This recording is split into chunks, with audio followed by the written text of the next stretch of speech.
ಪ್ರೀತಿಯುಳ್ಳ ನನ್ನ ತಂದೆಯಾದ ದೇವರೇ, ನಿಮಗೆ ಸ್ತೋತ್ರ ಸಲ್ಲಿಸ್ತೇವೆ. ಈ ಒಂದು ಆರಾಧನೆಯ ದಿನಕ್ಕಾಗಿ ಸ್ತೋತ್ರ. ಈ ದಿನದಲ್ಲಿ ನನ್ನ ದೇವರೇ, ನಾವು ನಿನ್ನ ವಾಕ್ಯಗಳನ್ನ ಧ್ಯಾನಿಸ್ತಿರುವಾಗ ನಮಗೆ ಬೇಕಾಗಿರುವಂತಹ ದೇವರೇ ನಿನ್ನ ವಾಕ್ಯಗಳನ್ನ ನಮಗೆ ದಯಪಾಲಿಸ್ರಿ. ಆತ್ಮನ ಬಲವನ್ನು ಅನುಗ್ರಹಿಸ್ರಿ. ನಮ್ಮ ಆತ್ಮನ ಸಹಾಯವನ್ನು ಈ ಸಮಯದಲ್ಲಿ ಅನುಗ್ರಹಿಸ್ರಿ. ದೇವರೇ, ಭಾಗವಹಿಸಿರುವಂತ ನಿನ್ನ ಮಕ್ಕಳೊಂದಿಗೆ ಆನ್ಲೈನ್ ಅಲ್ಲಿಯೂ ಸಹ ದೇವರೇ ಭಾಗವಹಿಸಿರುವಂತ ನಿನ್ನ ಮಕ್ಕಳೊಂದಿಗೆ ವಿಶೇಷವಾಗಿ ದೇವರೇ ನೀನು ಮಾತನಾಡುವಂತ ದೇವರೇ ವಾಕ್ಯಗಳ ಮೂಲಕವಾಗಿ ಬಲವನ್ನು ಹೊಂದಿ ದೇವರೇ ನಿನ್ನ ಬರೋಣಕ್ಕೆ ಸಿದ್ಧರಾಗುವ ಹಾಗೆ ಈ ಲೋಕದಲ್ಲಿ ಜೀವಿಸುವವರೆಗೂ ಸಹ ಸಾಕ್ಷಿಗಳಾಗಿ ಬೆಳಕಿನ ರಾಜ್ಯದವರಾಗಿ ಜೀವಿಸುವಂತೆ ಸಹಾಯ ಮಾಡ್ರಿ. ಬೇಕಾಗಿರುವಂತಹ ಆಯಾ ಆರೋಗ್ಯವನ್ನ, ಆಯುಷನ್ನ, ರಕ್ಷಣೆಯ ಆನಂದವನ್ನು ಸಹ ನೀವು ಅನುಗ್ರಹಿಸಿ ನಡೆಸಬೇಕೆಂಬುದಾಗಿ ಯೇಸು ಕ್ರಿಸ್ತನಲ್ಲಿ ಪ್ರಾರ್ಥಿಸಬೇಡಿ ಹೊಂದಿದ್ದೇವೆ ತಂದೆ. ಆಮೇನ್. ಸ್ತೋತ್ರ. ಈ ದಿನದ ವಾಕ್ಯ ಭಾಗ, ನಾವು ದೇವರನ್ನ ಆರಾಧಿಸಬೇಕು, ದೇವರನ್ನ ನಾವು ಸ್ತುತಿಸಬೇಕು. ನಾವು ದೇವರನ್ನ ಯಾತಕ್ಕಾಗಿ ಆರಾಧಿಸಬೇಕು, ಯಾತಕ್ಕಾಗಿ ಸ್ತುತಿಸಬೇಕು ಎನ್ನುವಂತ ವಿಷಯದಲ್ಲಿ ನಾವು ಧ್ಯಾನ ಮಾಡೋಣ. ಸ್ತೋತ್ರ. ದೇವರನ್ನ ನಾವು ಹೇಗೆ ಆರಾಧಿಸಬೇಕು ಮತ್ತು ನಾವು ದೇವರನ್ನ ನಾವು ಹೇಗೆ ಸ್ತುತಿ ಸಲ್ಲಿಸಬೇಕು ಆತನಿಗೆ ಎನ್ನುವಂತ ವಿಷಯಗಳ ಮೂಲಕವಾಗಿ ಈ ಒಂದು ವಾಕ್ಯ ಭಾಗವನ್ನು ನಾವು ಧ್ಯಾನಿಸೋಣ. ಸ್ತೋತ್ರ. ನಾವು ವಾಕ್ಯ ಭಾಗಕ್ಕೆ ಬರುವುದಾದ್ರೆ, ನಾವು ದೇವರನ್ನ ಯಾಕೆ ಆರಾಧಿಸಬೇಕು ಅಂತ ಅಂದ್ರೆ, ನೋಡಿ, ಪೌಲನು ಪೇತ್ರನಿಗೆ ಬರೆದಂತ ಪತ್ರಿಕೆಯಲ್ಲಿ ನಾವು ಮೊದಲನೇ ಪೇತ್ರನ ಪತ್ರಿಕೆ 2ನೇ ಅಧ್ಯಾಯ 9ನೇ ವಚನವನ್ನು ನಾವು ಓದಿಕೊಳ್ಳುವಾಗ, ನಮ್ಮನ್ನ ದೇವರು ಸ್ತುತಿಸುವುದಕ್ಕಾಗಿಯೇ, ಆತನ ಗುಣಾತಿಶಯಗಳನ್ನು ಪ್ರಚುರಪಡಿಸ್ತಾ ಆತನ ಸ್ತುತಿಸಿ ಆರಾಧಿಸುವುದಕ್ಕಾಗಿಯೇ ನಮ್ಮನ್ನು ಆರಿಸಿಕೊಂಡಿದ್ದಾನೆ ಎಂಬುದಾಗಿ ಬರೆಯಲ್ಪಟ್ಟಿದೆ. ಓದೋಣ. ನೀವಾದರೂ ನಿಮ್ಮನ್ನು ಕತ್ತಲೆಯೊಳಗಿಂದ ಕರೆದು ತನ್ನ ಆಶ್ಚರ್ಯಕರವಾದ ಬೆಳಕಿನಲ್ಲಿ ಸೇರಿಸಿದ ಆತನ ಗುಣಾತಿಶಯಗಳನ್ನು ಪ್ರಚಾರ ಮಾಡುವವರಾಗುವಂತೆ ದೇವರಾದುಕೊಂಡ ಜನಾಂಗವು, ರಾಜವಂಶಸ್ಥರಾದ ಯಾಜಕರು, ಮೀಸಲಾದ ಜನವು, ದೇವರ ಸ್ವಕೀಯ ಪ್ರಜೆಯೂ ಆಗಿದ್ದೀರಿ. ಆಮೇನ್. ಆಮೇನ್. ನೋಡಿ, ಆತನ ಗುಣಾತಿಶಯಗಳನ್ನು ಪ್ರಚುರಪಡಿಸುವುದರ ಮೂಲಕವಾಗಿ ನಾವು ಆತನಿಗೆ ಸ್ತುತಿಯನ್ನು ಸಲ್ಲಿಸ್ತೇವೆ, ನಾವು ಆತನಿಗೆ ಆರಾಧನೆಯನ್ನು ಸಲ್ಲಿಸ್ತೇವೆ. ಇದೇ ಸ್ತುತಿ, ಆರಾಧನೆ ಅಂದ್ರೆ ಇದೆ. ಆತನ ಗುಣಾತಿಶಯಗಳನ್ನು ವರ್ಣಿಸುವಂಥದ್ದು, ಆತನ ಗುಣಾತಿಶಯಗಳನ್ನ ನಾವು ಪ್ರಚುರಪಡಿಸುವಂಥದ್ದೇ ಸ್ತುತಿ ಆರಾಧನೆಯಾಗಿದೆ. ಈ ಸ್ತುತಿ ಆರಾಧನೆಯ ಮೂಲಕವಾಗಿ ನಾವು ಸ್ತುತಿ ಮಾಡಿ ಆರಾಧನೆ ಮಾಡುವುದರ ಮೂಲಕವಾಗಿ ಏನಾಗುತ್ತೆ ಅಂದ್ರೆ ಆತನ ಮಹಿಮೆ ಪಡಿಸ್ತೇವೆ. ಕೀರ್ತನೆಗಳದು ಗ್ರಂಥ, ಕೀರ್ತನೆಗಳು 50ನೇ ಅಧ್ಯಾಯ 23ನೇ ವಚನವನ್ನು ನಾವು ನೋಡೋಣ. ಕೀರ್ತನೆಗಳು 50:23.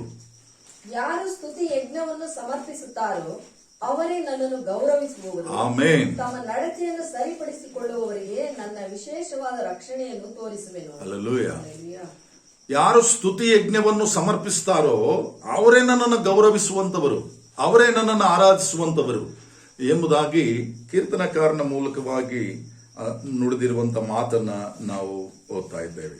ಆದ್ರಿಂದ ನಾವು ಸ್ತುತಿಸಬೇಕು ಎನ್ನುವಂಥದ್ದು ಸಹ ಆತನ ಆಜ್ಞೆಯಾಗಿದೆ. ನಾವು ಆತನನ್ನು ತಿಳಿದಿರುವುದರಿಂದ ಆತನ ಗುಣಗಳನ್ನು ಪ್ರಚುರಪಡಿಸ್ತಾ ಆತನಿಗೆ ಗೌರವ ತರ್ತಾ ನಾವು ಬದುಕಿರುವವರೆಗೆ, ನಾವು ಎತ್ತಲ್ಪಡುವವರೆಗೆ ನಾವು ಆತನನ್ನ ಮಹಿಮೆ ಪಡಿಸುವವರಾಗಿರಬೇಕು. ಸ್ತೋತ್ರ. ಕೀರ್ತನೆಗಳು 67ನೇ ಅಧ್ಯಾಯ 3-5 ವಚನಗಳನ್ನು ನಾವು ನೋಡುವಾಗ, ಕೀರ್ತನೆಗಳು 67ನೇ ಅಧ್ಯಾಯ 3-5 ವಚನಗಳು ನಾವು ಸ್ತುತಿಸಬೇಕು ಎನ್ನುವಂಥದ್ದು ಆತನ ಆಜ್ಞೆಯಾಗಿದೆ. ಕೀರ್ತನೆಗಳು 67ನೇ ಅಧ್ಯಾಯ 3-5 ವಚನಗಳು.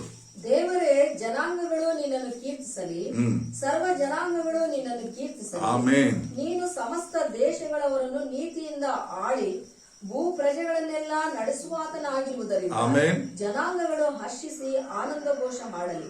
ದೇವರೇ, ಜನಾಂಗಗಳು ನಿನ್ನನ್ನು ಕೀರ್ತಿಸಲಿ, ಸರ್ವ ಜನಾಂಗಗಳು ನಿನ್ನನ್ನು ಕೀರ್ತಿಸಲಿ. ನೋಡಿ, ಜನಾಂಗಗಳನ್ನ ಉಂಟು ಮಾಡಿದ್ದು ನೀನೇ, ಆ ಮನುಷ್ಯರನ್ನ ನೀನೇ ನಡೆಸ್ತಾ ಇರುವುದರಿಂದ ಅವರು ಯಾವಾಗಲೂ ಸಹ ಆರಾಧಿಸುವವರಾಗಿರ್ಬೇಕು, ಆತನ ಪ್ರಜೆಗಳಾಗಿ. ನೋಡಿ, ಈ ವಿಷಯವನ್ನ ನಾವು ಗ್ರಹಿಸೋದಕ್ಕೆ ಭೂಮಿಯಲ್ಲಿ ಅನೇಕ ಉದಾಹರಣೆಗಳನ್ನ ದೇವರು ಇರಿಸಿದ್ದಾನೆ ನಮ್ಮ ಎದುರಿಗೆ. ನಾವು ಒಂದು ಕೆಲಸಕ್ಕೆ ಒಂದು ವೇಳೆ ಒಂದು ಮನೆಗೆ ಹೋದ್ರು, ಒಂದು ಫ್ಯಾಕ್ಟರಿಗೆ ಹೋದ್ರು, ಮಿಲಿಟರಿಗೆ ಒಂದು ವೇಳೆ ಸೇರಿದ್ರು ಸಹ ನೋಡ್ರಿ, ಅಲ್ಲಿ ನಮ್ಮನ್ನ ಆಳುವಂತವರು ಅಲ್ಲಿ ಅಧಿಕಾರಿಗಳು ಇರ್ತಾರೆ, ಅವರಿಗೆ ಅಧೀನರಾಗಿರ್ತೇವೆ, ಅಲ್ಲಿನ ಕಾನೂನಿಗೆ ಅಧೀನರಾಗಿರ್ತೇವೆ. ಅವರಿಗೆ ಇಷ್ಟವಾಗತಕ್ಕಂಥ ರೀತಿಯಲ್ಲಿ ನಾವು ಆ ಕೆಲಸಗಳನ್ನ ಮಾಡಿಕೊಟ್ಟು ನಾವು ಬರ್ತೇವೆ ತಿರುಗಿ. ಇಲ್ಲದೇ ಇದ್ರೆ ನಮ್ಮನ್ನು ಸೇರಿಸ್ಕೊಳ್ಳಲ್ಲ ಅವರು. ಹಾಗಿದ್ರೆ ನಾವು ದೇವರಿಗೆ ಸಂಬಂಧಪಟ್ಟವರಾಗಿರೋದಾದ್ರೆ ನಾವು ಯಾಕೆ ದೇವರನ್ನ ಆರಾಧಿಸಬೇಕು ಅನ್ನೋದಾದ್ರೆ, ನಾವು ದೇವರ ಸೃಷ್ಟಿ, ನಾವು ದೇವರೇ ನಮ್ಮನ್ನು ಉಂಟು ಮಾಡಿದ್ದು, ದೇವರೇ ನಮಗೆ ಪ್ರಾಣವನ್ನು ಕೊಟ್ಟಿದ್ದು, ದೇವರೇ ಈ ಭೂಮಿಯನ್ನು ನಮಗೆ ಒದಗಿಸಿದ್ದು, ದೇವರೇ ನಮಗೆ ಎಲ್ಲವನ್ನೂ ಅನುಗ್ರಹಿಸಿರುವಂಥದ್ದು. ಮತ್ತೆ ಆತನಿಗೆ ಅಧೀನರಾಗಿರೋದು ಬೇಡವಾ? ಆತನು ಕೊಟ್ಟವುಗಳನ್ನೆಲ್ಲ ನಾವು ಅನುಭವಿಸಿ ಆತನ ನಿರಾಕರಿಸಿದ್ರೆ ಹೇಗೆ ಆತನನ್ನ ನಾವು ನಂಬಿದವರಾಗ್ತೀವಿ? ಹೇಗೆ ಆತನನ್ನ ನಾವು ಸ್ತುತಿಸಿ ಆರಾಧಿಸುವವರಾಗಿರ್ತೀವಿ? ಅದಕ್ಕೆ ಸ್ತುತಿಯ ಆರಾಧನೆಯ ಒಳಗೆ ಏನು ಅಡಕವಾಗಿದೆ ಅಂದ್ರೆ ಗ್ರಹಿಕೆ, ವಿಧೇಯತೆ, ನಂಬಿಕೆ, ಇವೆಲ್ಲವೂ ಸಹ ಅಡಕವಾಗಿದ್ದಾವೆ. ಇದು ಗ್ರಹಿಕೆ ಇಲ್ಲದೆ, ನಂಬಿಕೆ ಇಲ್ಲದೆ, ನಾವು ಆತನ ಆಶ್ರಯಿಸಿಕೊಳ್ಳದೆ ನಾವು ಆರಾಧಿಸ್ತಿದ್ದೇವೆ ಅಂದ್ರೆ ಬರೀ ಬಾಯಿನ ನುಡಿಗಳು ಅಷ್ಟೇ, ತುಟಿಯ ಮಾತುಗಳು ಅಷ್ಟೇ. ಅವು ಹೃದಯ ಬೇರೆ ಕಡೆಗೆ ಇದೆ. ನಮ್ಮ ಲಾಭಕ್ಕೋಸ್ಕರವಾಗಿ ನಾವು ಏನೋ ಒಂದು ಯಾವುದೋ ಪಂಗಡದಲ್ಲೋ, ಒಂದು ಮತದಲ್ಲೋ, ಒಂದು ಧರ್ಮದಲ್ಲೋ ಇದ್ದುಕೊಂಡು ನಾವು ಮತಕ್ಕೆ ಸಂಬಂಧಪಟ್ಟವರು, ಧರ್ಮಕ್ಕೆ ಸಂಬಂಧಪಟ್ಟವರು, ಒಂದು ವೇಳೆ ನಾನು ಹೀಗೆ ಮಾಡದೇ ಇದ್ರೆ ನಮ್ಮ ಮತದವರು ಏನಂತಾರೋ, ಸಮಾಜ ಏನನ್ನುತ್ತೋ ಎಂಬುದಾಗಿ ಆ ರೀತಿಯಲ್ಲಿ ಅನುಕರಣೆ ಮಾಡುವಂತವರಾಗಿರ್ತಾರೆ. ಆದ್ರೆ ನಿಜವಾದ ಸ್ತುತಿ ಆರಾಧನೆ ಹೇಗೆ ಅದು ಹೊರಡುತ್ತೆ ಅಂತ ಹೇಳಿದ್ರೆ, ಆತನನ್ನು ಕುರಿತು ನಾವು ತಿಳ್ಕೊಂಡು, ಆತನಲ್ಲಿ ನಾವು ಇದ್ದುಕೊಂಡು, ಹೃದಯದಲ್ಲಿ ಅದನ್ನು ಸಂತೋಷಿಸ್ತಾ ನಾವು ಆರಾಧಿಸುವಂಥದ್ದು. ಹೇಗೆ ಸಂತೋಷ ಹೇಗೆ ಸಿಗುತ್ತೆ, ನಂಬಿಕೆ ಹೇಗೆ ಸಿಗುತ್ತೆ ನಮಗೆ ಅಂತ ಹೇಳಿದ್ರೆ, ಯಾವಾಗ ದೇವರನ್ನ ನಾವು ನಂಬಿ ಆತನ ಮಾತುಗಳಿಗೆ ವಿಧೇಯರಾಗಿ ನಾವು ಆತನ ಸನ್ನಿಧಾನಕ್ಕೆ ಕಾಣಿಸ್ಕೊಳ್ತೀವೋ, ನಮ್ಮಲ್ಲಿ ಭಯ ಇರಲ್ಲ, ನಮ್ಮಲ್ಲಿ ಹೆದರಿಕೆ ಇರಲ್ಲ, ನಮ್ಮಲ್ಲಿ ಧೈರ್ಯ, ಸಂತೋಷ ಯಾಕಿರುತ್ತೆ ಅಂದ್ರೆ, ದೇವರೇ ಆತನ ನೋಡುವಾಗ, ಆತನ ಸನ್ನಿಧಾನದಲ್ಲಿ ನಾವಿದ್ದೇವೆ ಎಂಬುದಾಗಿ ಅಂದುಕೊಳ್ಳುವಾಗ ನಮ್ಮ ಹೃದಯ, ನಮ್ಮ ಮನಸಾಕ್ಷಿ ಹೇಳುತ್ತೆ, ದೇವರೇ ನೀನು ಹೇಳಿದಂತೆಯೇ ನಾನು ಜೀವಿಸ್ತಾ ಇದ್ದೀನಿ, ನಮ್ಮ ಪ್ರಭುವಾದ ಯೇಸು ಕ್ರಿಸ್ತನಲ್ಲಿ ನನ್ನ ಪಾಪಗಳು ತೊಳೆಯಲ್ಪಟ್ಟಿದೆ ಎಂಬುದಾಗಿ ನಾನು ನಂಬ್ತಾ ಇದ್ದೀನಿ, ಮತ್ತು ನಾನು ನಂಬಿರುವಂತ ಆ ದಿನದಿಂದಲೂ ಸಹ ನಿನ್ನೊಂದಿಗೆ ನಾನು ಅನ್ಯೋನ್ಯತೆ ಉಳ್ಳವನಾಗಿದ್ದೀನಿ ಎಂಬುದಾಗಿ ನಾವು ನಮ್ಮ ಮನಸ್ಸಾಕ್ಷಿಯಲ್ಲಿ ಸರಿಯಾಗಿದ್ದು, ನಮ್ಮ ನಂಬಿಕೆಯಲ್ಲಿ ನಂಬಿಕಸ್ಥನಾಗಿ ಆತನ ಎದುರಿನಲ್ಲಿ ಜೀವಿಸ್ತಾ ಇರುವುದರಿಂದ ನಮ್ಮ ಹೃದಯದಲ್ಲಿ ಆನಂದ ಇದೆ, ಧೈರ್ಯ ಇದೆ, ಸಂತೋಷ ಇದೆ, ಭಯ ಇಲ್ಲ, ಯಾವುದಕ್ಕೂ ಭಯ ಇಲ್ಲ. ಆತನನ್ನು ಸಂಧಿಸುವಾಗ, ನೋಡುವಾಗ ನೋಡ್ರಿ, ಒಂದು ವೇಳೆ ಇಬ್ರು ಸ್ನೇಹಿತರು ಇರ್ತಾರೆ ಅಂತ ತಿಳ್ಕೊಳ್ರಿ, ಗಂಡ ಹೆಂಡತಿ ಇರ್ತಾರೆ ಅಂತ ತಿಳ್ಕೊಳ್ರಿ, ಇಲ್ಲಾಂದ್ರೆ ಒಬ್ಬ ಯಜಮಾನ ಕೆಳಗೆ ನಾವು ಏನೋ ಯಾವುದೋ ಕೆಲಸ ಮಾಡ್ತಿದೀವಿ ಅಂತ ತಿಳ್ಕೊಳ್ರಿ, ಅವ್ರು ಹೇಳಿರುವುದನ್ನ ನಾವು ಮಾಡದೆ ಮುಖ ತೋರ್ಸಕ್ಕಾಗತ್ತಾ? ಅಲ್ಲಿ ಧೈರ್ಯ ಇರುತ್ತಾ? ಅಲ್ಲಿ ಸಂತೋಷ ಇರುತ್ತಾ? ಇರಲ್ಲ. ಹಾಗೆ ನಾವು ದೇವರೊಂದಿಗೆ ನಾವು ಇದೀವಿ ಅನ್ನೋದಾದ್ರೆ ಆತನ ಮಾತುಗಳನ್ನು ಕೇಳ್ತಾ, ಆತನ ಹೇಳುವಂತವುಗಳನ್ನ ಮಾಡ್ತಾ ನಾವು ಆತನಿಗೆ ಇಷ್ಟವಾಗಿ ಜೀವಿಸ್ತಾ ಇರುವುದಾದ್ರೆ ಧೈರ್ಯ ಆತನ ಮುಂದೆ ಬರಲಿಕ್ಕೆ, ಸಂತೋಷ, ನಾವು ಸಂತೋಷದಿಂದ ಮುಖ ಅರಳಿ ಹೋಗುತ್ತೆ ಆತನ ಎದುರುಗೊಳ್ಳೋದಕ್ಕೆ, ಆತನ ಪ್ರಾರ್ಥಿಸೋದಕ್ಕೆ, ಆತನ ಸ್ತುತಿಸೋದಕ್ಕೆ, ಆತನ ಆರಾಧಿಸೋದಕ್ಕೆ. ಹಾಗೆ ಆತ್ಮದಲ್ಲಿ, ಸತ್ಯದಲ್ಲಿ ನಾವು ಆರಾಧಿಸುವುದಂದ್ರೆ ಇದೆ. ಆತನ ಮಾತುಗಳು ಸತ್ಯವಾಗಿದೆ, ಅವುಗಳನ್ನು ನಂಬಿ ಆತ್ಮದಲ್ಲಿ ಅಂತ ಹೇಳಿದ್ರೆ ನಾವು ಅನುಸರಿಸುತ್ತಾ, ಅಂದ್ರೆ ಆ ಕ್ರಿಸ್ತನ ಜೀವವು ನಮ್ಮಲ್ಲಿ ಪ್ರವಹಿಸ್ತಾ ಇರುವುದರಿಂದ ಆ ನುಡಿಗಳ ಮೂಲಕವಾಗಿ ದಿನವೂ ಸಹ ನಾವು ಅದು ಆ ಶಕ್ತಿಯನ್ನು ಹೊಂದಿ ಆ ನೂತನ ಅನ್ಯೋನ್ಯತೆಯೊಂದಿಗೆ ನಾವು ಜೀವಿಸ್ತಾ ಆತನನ್ನು ಆರಾಧಿಸ್ತೇವೆ. ಸ್ತೋತ್ರ. ಹೀಗೆ ಪ್ರಕಟಣೆಯಲ್ಲಿಯೂ ಸಹ ನಾವು ನೋಡುವಾಗ 19:5 ಆಜ್ಞೆಯಾಗಿದೆ ಆತನ ಆರಾಧಿಸಬೇಕೆನ್ನುವಂಥದ್ದು. ಸ್ತೋತ್ರ. ಪ್ರಕಟಣೆ 19:5 ವಚನವನ್ನು ನಾವು ನೋಡುವಾಗ, ಆಮೇಲೆ ಸಿಂಹಾಸನದ ಕಡೆಯಿಂದ ಬಂದ ಒಂದು ಶಬ್ದವು, ದೇವರ ದಾಸರೆಲ್ಲರೇ, ದೇವರಿಗೆ ಭಯಪಡುವ ಕಿರಿಯರೇ, ನಮ್ಮ ದೇವರನ್ನು ಕೊಂಡಾಡಿರಿ ಎಂದು ಹೇಳಿತು. ಆಮೆನ್. ನೋಡಿ, ಕಿರಿಯರೇ, ನೋಡಿ, ಯಾರು ಆತನ ಸನ್ನಿಧಾನದಲ್ಲಿ ಕಾಣಿಸ್ಕೊಳ್ಳಿಕ್ಕೆ ಬರ್ತಾರೋ ಅವರೆಲ್ಲರೂ ಸಹ ದೇವರನ್ನ ಕೊಂಡಾಡ್ರಿ ಎಂಬುದಾಗಿ ಹೇಳ್ತಾರೆ. ಆಜ್ಞೆ ಇದು. ಕೊಂಡಾಡ್ರಿ, ನೀವು ಸಂತೋಷಿಸ್ರಿ. ಕೊಂಡಾಡೋದ್ರ ಮೂಲಕವಾಗಿ ಆತನಿಗೆ ಅಷ್ಟೇ ಅಲ್ಲ ಸಂತೋಷ, ನಮಗೆ ಸಂತೋಷ ಉಂಟಾಗುತ್ತೆ. ಮೊದಲನೇದಾಗಿ ಕೊಂಡಾಡುವಂತವರು ಹೇಗೆ ಬಂದು ಕೊಂಡಾಡ್ತಾರೆ? ಆತನ ಮಾತನ್ನು ಕೇಳಿ, ಆತನ ಎದುರಿನಲ್ಲಿ ಯಥಾರ್ಥವಾಗಿದ್ದು, ಆತನಲ್ಲಿ ಭಯಭಕ್ತಿಯುಳ್ಳವರಾಗಿ ಜೀವಿಸ್ತಾ, ಆತನೊಂದಿಗೆ ಸಂಬಂಧವುಳ್ಳವರಾಗಿರುವುದರಿಂದ. ಹೌದು, ಆತನ ಎದುರುಗೊಳ್ಳುವುದಕ್ಕೆ ಎಷ್ಟೋ ಸಂತೋಷ. ಹೌದು, ಯಾವಾಗ ನಾನು ಆತನ ಆರಾಧಿಸಲಿ, ಯಾವಾಗ ಹಾಡಿ ಕೊಂಡಾಡ್ಲಿ, ಯಾವಾಗ ಆತನ ಗುಣಗಾನವನ್ನು ಮಾಡಲಿ ಎಂಬುದಾಗಿ ಆಶಿಸ್ತಾ ಇರ್ತಾರೆ. ದಾವೀದನು ಹಾಗೆ ಮಾಡಿದ್ದು. ಹೌದು, ಶದ್ರಕ್ ಮೆಷಕ್ ಅಬೇದ್ನೆಗೋರು ಹಾಗೆ ಮಾಡಿದ್ದು, ಅಬ್ರಹಾಮನ ಹಾಗೆ ಮಾಡಿದ್ದು. ಅದಕ್ಕಾಗಿ ಅವರು ಇಷ್ಟವುಳ್ಳವರಾಗಿ ಕಾಣಿಸಿದ್ರು. ಅವರೊಂದಿಗೆ ದೇವರು ಹೇಳ್ತಾನೆ, ನಾನು ನಿಮ್ಮ ಸಂಗಡ ಇರ್ತೇನೆ ಅಂತ ಹೇಳ್ತಾನೆ. ಅವ್ರ ಜಯದಲ್ಲಿ ನಡೆಸ್ದ, ಅವ್ರನ್ನ ಸಂತೋಷದಲ್ಲಿ ನಡೆಸ್ದ, ಅವ್ರನ್ನ ಆಶೀರ್ವದಿಸ್ದ, ಅವ್ರನ್ನ ಅಭಿವೃದ್ಧಿಪಡಿಸ್ದ, ಅವ್ರನ್ನ ಆಳ್ವಿಕೆಯಲ್ಲಿ ನಡೆಸ್ದ. ಆಮೇನ್. ದೇವರ ಉದ್ದೇಶ ಏನಂತ ಹೇಳಿದ್ರೆ, ಆತನು ದೇವರಾಗಿರುವುದರಿಂದ ಆತನ ಮಕ್ಕಳಾಗಿರುವಂತ ನಾವು ಅನೇಕರ ಮೇಲೆ ಆಳ್ವಿಕೆಯಲ್ಲಿ ಇರಬೇಕೆಂಬುದಾಗಿ ಬಯಸ್ತಾನೆ. ಅದಕ್ಕಾಗಿ ನಮ್ಮನ್ನ ಕರೀತಾ ಇರೋದು. ಅದಕ್ಕಾಗಿ ನಾವು ಆತನ್ನ ಯಾವಾಗಲೂ ಆರಾಧಿಸುವವರಾಗಿ ಕಂಡು ಬರ್ತೇವೆ. ಸ್ತೋತ್ರ. 4ನೇದಾಗಿ ನಾವು ನೋಡುವಾಗ ರೋಮಾಪುರದವರಿಗೆ ಬರೆದ ಪತ್ರಿಕೆ 15ನೇ ಅಧ್ಯಾಯ 9ನೇ ವಚನವನ್ನು ಸಹ ಓದ್ಕೊಳ್ಳೋಣ. ರೋಮ 15:9.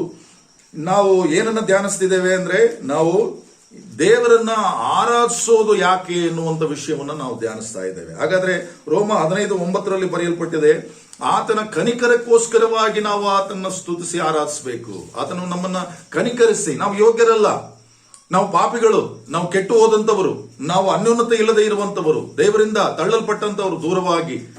ಆದರೆ ಯೇಸು ಕ್ರಿಸ್ತನ ಮೂಲಕವಾಗಿ ನಮಗೆ ಆ ಕನಿಕರವನ್ನ ಆತನು ತೋರಿಸಿದ್ದಾನೆ. ಆದ್ರಿಂದ ಆ ಕನಿಕರಕ್ಕೋಸ್ಕರವಾಗಿ ನಾವು ದೇವರನ್ನ ಆರಾಧಿಸಬೇಕು, ಆತನ್ನು ಸ್ತುತಿಸಿಕೊಂಡಾಡಬೇಕು. ಇವೆಲ್ಲ ಕಾರಣಗಳಾಗಿರ್ಬೇಕು ಆರಾಧಿಸೋದಕ್ಕೆ. ಇದು ಯಾವುದು ಕಾರಣಗಳು ಇಲ್ಲದೆ ನಾನು ಆರಾಧಿಸ್ತಿದ್ದೀನಿ ಅಂತ ಹೇಳಿ 4 ಹಾಡು ಹೇಳಿ ಕೈಗಳನ್ನ ಎತ್ತಿ ನಾವು ತೂಗಾಡಿ ನಾವು ಭಾಗವಹಿಸಿ ಒಬ್ಬ ಎಂತ ಆರಾಧನೆಯಲ್ಲಿ ನಾವು ಪಾಲ್ಗೊಂಡ್ವಿ ಅಂತ ಅಂದ್ರೆ ಸಾಲದು. ಅದು ಸಾಲದು. ಅದು ನೀನು ಹೃದಯದಿಂದ ಆರಾಧಿಸಬೇಕು, ನಿನ್ನ ಮನಸ್ಸಿನಿಂದ ಆರಾಧಿಸಬೇಕು, ನಿನ್ನ ಆತ್ಮದಿಂದ ಆರಾಧಿಸಬೇಕು, ನಿನ್ನ ಶರೀರವನ್ನು ಶುದ್ಧಿಪಡಿಸಿಕೊಂಡು ಅರ್ಪಣೆ ಮಾಡಿ ಆರಾಧಿಸಬೇಕು. ನೀನು ಇವೆಲ್ಲವುಗಳ ಮೂಲಕವಾಗಿ ನಿನ್ನನ್ನು ಅರ್ಪಣೆಯಾಗಿ ಆತನ ಸನ್ನಿಧಾನಕ್ಕೆ ತಂದು ನೀನು ಆತನ ಎದುರಿನಲ್ಲಿ ಆತನ ಕೊಂಡಾಡುವಾಗ ಆತನಿಗೆ ಸಂತೋಷ ಅಷ್ಟೇ ಅಲ್ಲ, ನಮಗೂ ಸಹ ಅದು ಎಷ್ಟೋ ಉಲ್ಲಾಸಕರವಾಗಿರುವಂತದ್ದು. ಸ್ತೋತ್ರ. 16:9 15:9. ಜನಾಂಗಗಳಾದರೆ ಕಾರುಣ್ಯದ ನಿಮಿತ್ತ ದೇವರನ್ನು ಕೊಂಡಾಡುತ್ತಾರೆಂಬುದೇ ಇದಕ್ಕೆ ಸರಿಯಾಗಿ ಶಾಸ್ತ್ರದಲ್ಲಿಯೇ ಬರೆದಿದೆ. ಹೇಗೆಂದರೆ, ಈ ಕಾರಣದಿಂದ ಅನ್ಯ ಜನಗಳ ಮಧ್ಯದಲ್ಲಿ ನಿನ್ನನ್ನು ಸ್ತುತಿಸುವೆನು, ನಿನ್ನ ನಾಮವನ್ನು ಸ್ತುತಿಸುವೆನು ಎಂದು ಸ್ತೋತ್ರ ಸಂಕೀರ್ತಿಸುವೆನು. ರೋಮಾಪುರದವರಿಗೆ ಬರೆದ ಪತ್ರಿಕೆ 15ನೇ ಅಧ್ಯಾಯ 9ನೇ ವಚನವನ್ನ ಓದಿದ್ದು. ಜನಾಂಗಗಳಾದರೆ ಕಾರುಣ್ಯದ ನಿಮಿತ್ತ ದೇವರನ್ನು ಕೊಂಡಾಡುತ್ತಾರೆಂಬುದೇ. ಆಮೇನ್. ನೋಡಿ, ಜನಾಂಗಗಳು ಆತನ ಕರುಣೆಯ ನಿಮಿತ್ತವಾಗಿ, ಕಾರುಣ್ಯದ ನಿಮಿತ್ತವಾಗಿ ಆತನ ಕೊಂಡಾಡುವವರಾಗಿರ್ಬೇಕು ಎನ್ನುವಂಥದ್ದೇ. ಸ್ತೋತ್ರ.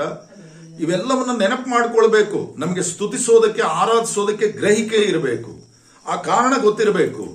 ಯಾವುದೇ ನಮಗೆ ಕಾರಣಗಳು ಇಲ್ಲದೆ ಸ್ತೋತ್ರ ಸ್ತೋತ್ರ ಸ್ತೋತ್ರ ಅಂತ ನಾವು ಬರೀ ಬಾಯಿ ಮಾತಿನಿಂದ ಅದನ್ನು ಉಚ್ಚರಿಸುವುದರಿಂದ ಆದ್ರೆ ನಮ್ಮ ಹೃದಯಕ್ಕೂ ಸಂತೋಷ ಆಗಲ್ಲ, ಆತನು ಸಹ ಅದರಲ್ಲಿ ಸಂತೋಷಿಸೋದಿಲ್ಲ.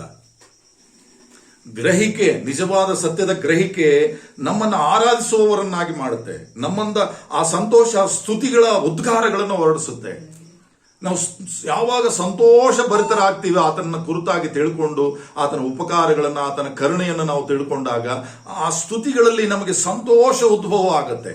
ಆ ಮನಸ್ಸಿನೊಳಗಿಂದ ಯಾವಾಗ ಆ ಸ್ತುತಿ, ಆ ಸಂತೋಷ ಹೊರಡುತ್ತೋ ಅದೇ ಸ್ತುತಿಯ ಉದ್ಗಾರಗಳಾಗಿ, ಅದೇ ಆರಾಧನೆಯಾಗಿ ಮಾರ್ಪಡುತ್ತೆ. ಅದಕ್ಕೆ ಸಮರಿಯ ಸ್ತ್ರೀ ಹತ್ರ ಆತನ ಹೇಳುವಂಥದ್ದು 4:24, ಯೋಹಾನ 4:24, ಅಮ್ಮ, ದೇವರನ್ನು ಆರಾಧಿಸುವಂತವರು ಸತ್ಯದಲ್ಲಿ ಆತ್ಮದಲ್ಲಿ ದೇವರನ್ನ ಆರಾಧಿಸಬೇಕೆಂಬುದಾಗಿ ಹೇಳ್ತಾ ಇದ್ದಾನೆ. ಆ ಕಾಲ ಬಂದಾಯ್ತಮ್ಮ ಎಂಬುದಾಗಿ ಹೇಳ್ತಾ ಇದ್ದಾನೆ.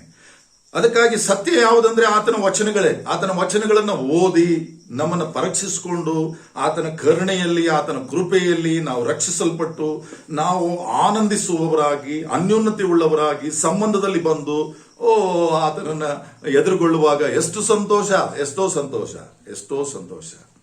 ಅದಕ್ಕಾಗಿ ನಾವು ನೋಡ್ರಿ, ಆತನ ಯಾಕೆ ಆರಾಧಿಸಬೇಕಂದ್ರೆ ಇನ್ನೊಂದು ವಿಷಯವನ್ನ, ಹೌದು, ಆತನು ಸ್ತುತಿಗಳ ಮೇಲೆ ಆಸನಾರೂಢನಾಗಿದ್ದಾನೆ. ಸ್ತುತಿಗಳ ಮಧ್ಯದಲ್ಲಿ ಆತನು ವಾಸ ಮಾಡುವ ಆತನಾಗಿದ್ದಾನೆ. ಕೀರ್ತನೆಗಳು 22ನೇ ಅಧ್ಯಾಯ 3ನೇ ವಚನ. ಕೀರ್ತನೆಗಳು 22ನೇ ಅಧ್ಯಾಯ 3ನೇ ವಚನವನ್ನು ನಾವು ನೋಡುವಾಗ, ಇಸ್ರಾಯೇಲರ ಮೇಲೆ ಆತನು ಆಸನಾರೂಢನಾಗಿದ್ದಾನೆ. ಇಸ್ರಾಯೇಲರ ಸ್ತುತಿಗಳ ಮೇಲೆ. ಹಾಗಿದ್ರೆ ನಮ್ಮನ್ನು ಸಹ ಆ ಸಂತತಿಯಲ್ಲಿ ಆತನ ಕರೆದಿದ್ದಾನೆ, ಸೇರಿಸಿಕೊಂಡಿದ್ದಾನೆ. ಸ್ತೋತ್ರ. ಓದೋಣ. ಇಸ್ರಾಯೇಲರ ಸ್ತೋತ್ರ ಸಿಂಹಾಸನದಲ್ಲಿರುವ ಆತನೇ, ನೀನು ಪವಿತ್ರ ಸ್ವರೂಪನು. ಆಮೇನ್. ನೋಡಿ, ಇಸ್ರಾಯೇಲರ ಸ್ತುತಿಯ ಮಧ್ಯದಲ್ಲಿ ಆಸನಾರೂಢನಾಗಿರುವ ಆತನು. ನಾವು ಈಗ ಆ ಮರ, ಇಸ್ರಾಯೇಲ್ ಎಂಬ ಮರಕ್ಕೆ ನಾವು ಕಾಡೆಣ್ಣೆ ಕೊಂಬೆಗಳಂತಿರುವಂತ ನಾವು ಕಸಿ ಮಾಡಲ್ಪಟ್ಟಿದ್ದೇವೆ ಎಂಬುದಾಗಿ ಬರೆಯಲ್ಪಟ್ಟಿದೆ. ಯೇಸು ಕ್ರಿಸ್ತನ ಮೂಲಕವಾಗಿ ನಾವು ಆ ಕಸಿ ಮಾಡಲ್ಪಟ್ಟಿದ್ದೇವೆ. ಯೇಸು ಕ್ರಿಸ್ತನಲ್ಲಿ ನಂಬಿಕೆ ಇರಿಸುವಂತ ನಾವು ಅದು ಆ ಮರಕ್ಕೆ, ಅಂದ್ರೆ ಇಸ್ರಾಯೇಲಿ ಎನ್ನುವಂತಹ ಆ ಜನಾಂಗದಕ್ಕೆ ನಾವು ಕರೆಯಲ್ಪಟ್ಟಿದ್ದೇವೆ, ಆಯಲ್ಪಟ್ಟಿದ್ದೇವೆ. ನಾವು ಸೇರಿಸಿಕೊಂಡಿದ್ದಾನೆ ನಮ್ಮನ್ನ ಎಂಬುದಾಗಿ ಬರೆಯಲ್ಪಟ್ಟಿದೆ. ಯಾಕೆಂದ್ರೆ ಅಬ್ರಹಾಮನ ನಂಬಿಕೆ ಯಾರ್ಯಾರಲ್ಲಿದೆಯೋ ಅವರೆಲ್ಲರೂ ಸಹ ಅಬ್ರಹಾಮನ ಮಕ್ಕಳೇ. ಅಬ್ರಹಾಮನಿಗೆ ಮಾಡಿರುವಂತಹ ವಾಗ್ದಾನದೊಳಗೆ ಅವರು ಯಹೂದ್ಯರಿರಲಿ ಅಲ್ವಾ, ಇಸ್ರಾಯೇಲ್ ಜನಾಂಗದವರು ಇರಲಿ, ಅವರೆಲ್ಲರೂ ಸಹ ಅವರ ಜೊತೆಯಲ್ಲಿ ಅನ್ಯ ಜನಗಳಾಗಿರುವಂತ ನಾವು ಸಹ ಯೇಸು ಕ್ರಿಸ್ತನ ಮೂಲಕವಾಗಿ ನಂಬಿಕೆ ಇರಿಸುವಾಗ ಹೌದು ನಕ್ಷತ್ರಗಳನ್ನ ತೋರಿಸಿ ಹೌದು ಅಬ್ರಹಾಮನಿಗೆ ವಾಗ್ದಾನ ಮಾಡಿದಂತ ದೇವರು ಇಷ್ಟು ಸಂತಾನವನ್ನು ನಾನು ನಿನಗೆ ಕೊಡ್ತೇನೆ ಎಂಬುದಾಗಿ ಆ ಸಂತತಿಯಲ್ಲಿ ಆತನ ನಂಬಿಕೆ ನಮ್ಮಲ್ಲಿ ಇರುವುದಾದ್ರೆ ಆ ನಂಬಿಕೆಯ ಮೂಲಕ ನಾವು ಆತನ ಮಕ್ಕಳಾಗಿದ್ದೇವೆ ಎಂಬುದಾಗಿ ನಮಗೆ ವಾಗ್ದಾನ ಕೊಡಲ್ಪಟ್ಟಿದೆ. ಅದಕ್ಕಾಗಿ ನಾವು ಸ್ತುತಿಸಿ ಆರಾಧಿಸ್ತೇವೆ, ಸಂತೋಷಿಸ್ತೇವೆ. ಯಾವ ಯೋಗ್ಯತೆ ಇರಲಿಲ್ಲ ದೇವರೇ ನನಗೆ, ನೀನು ಆರಿಸಿಕೊಂಡಂತ ಜನಾಂಗಕ್ಕೆ ನನ್ನನ್ನ ಆರಿಸಿಕೊಂಡಿದ್ದೀಯಾ, ಅದು ನಿನ್ನ ಕೃಪೆಯೇ ಆಗಿದೆ, ನಿನ್ನ ಕರುಣೆಯೇ ಆಗಿದೆ ಎನ್ನುವುದಕ್ಕಾಗಿ ನಾವು ಆತನ ಆರಾಧಿಸಿ ನಾವು ಸ್ತುತಿಸ್ತೇವೆ. 147ನೇ ಕೀರ್ತನೆಯನ್ನು ಸಹ ನಾವು ಒಂದ್ಸಾರಿ ಜ್ಞಾಪಕ ಮಾಡಿಕೊಳ್ಳೋದಾದ್ರೆ ನೋಡಿ, ಸ್ತುತಿಸುವಂತದ್ರ ಮೂಲಕವಾಗಿ ಸ್ತುತಿಸುವಂತ ಪ್ರತಿಯೊಬ್ಬನ ಹೃದಯಕ್ಕೆ ಅದು ಆನಂದದಾಯಕವಾಗಿದೆ, ಅದು ಸಂತೋಷಕರವಾಗಿರುವಂತದ್ದು. 147ನೇ ಕೀರ್ತನೆ 1ನೇ ವಚನವನ್ನು ನಾವು ಓದಿಕೊಳ್ಳೋಣ. 147ನೇ ಕೀರ್ತನೆ 1ನೇ ವಚನ. ಯಾಹೋವನಿಗೆ ಸ್ತೋತ್ರ, ಸ್ತೋತ್ರ, ನಮ್ಮ ದೇವರನ್ನು ಸ್ತುತಿಸುವುದು ಒಳ್ಳೆಯದು, ಸಂತೋಷಕರವೂ ಆಗಿದೆ. ಆಮೆನ್. ಆತನನ್ನು ಕೀರ್ತಿಸುವುದು ಯುಕ್ತವಾಗಿದೆ. ಹಲ್ಲೆಲೂಯಾ. ನೋಡಿ, ಸಂತೋಷಕರವೂ ಮನೋಹರಕರವೂ ಆಗಿದೆ. ಸ್ತೋತ್ರ. ಯಾವಾಗ ಸಂತೋಷಕರವಾಗಿ ಮನೋಹರಕರವಾಗಿ ಅದು ನಿನಗೆ ಆ ಸ್ಥಿತಿ ನಿನಗೆ ಉಂಟಾಗುತ್ತೆ ಅಂದ್ರೆ ನಿಜವಾಗಿಯೂ ಸಹ ನೀನು ಯಾವಾಗ ದೇವರ ವಾಕ್ಯವನ್ನ ಕೇಳಿ ಅಥವಾ ಧ್ಯಾನಿಸಿ ನಂಬಿ ನಿನ್ನ ಹೃದಯದಲ್ಲಿ ಆ ಸಂತೋಷ ಉತ್ಪತ್ತಿಯಾಗಿ ಆ ಸಂಬಂಧವನ್ನ ನೀನು ಹೊಂದಿದ್ದೇನೆ ಎಂಬುದಾಗಿ ನಿನಗೆ ಗ್ರಹಿಕೆ ಆಗುತ್ತೋ ಆವಾಗ ಆ ಸಂತೋಷವು ನಿನಗೆ ಉಂಟಾಗುತ್ತೆ. ಅದು ಉಲ್ಲಾಸಕರವಾಗಿರುವಂಥದ್ದು, ಮನೋಹರಕರವಾಗಿರುವಂಥದ್ದು ಅದು ಎಂಬುದಾಗಿ ಬರೆಯಲ್ಪಟ್ಟಿದೆ. ಸ್ತೋತ್ರ. ಅದಕ್ಕಾಗಿ ನಾವು ದೇವರನ್ನ ನಾವು ಆರಾಧಿಸುವುದಕ್ಕಾಗಿ ಬರ್ತೇವೆ. ಆ ರೀತಿಯಲ್ಲಿ ಗ್ರಹಿಕೆ ಉಳ್ಳವರು, ಸಂಬಂಧವುಳ್ಳಂತವರು ಯಾರು ಹೇಳಿದ್ರು ಸಹ ಅದು ನಿಲ್ಲಿಸೋದಿಲ್ಲ.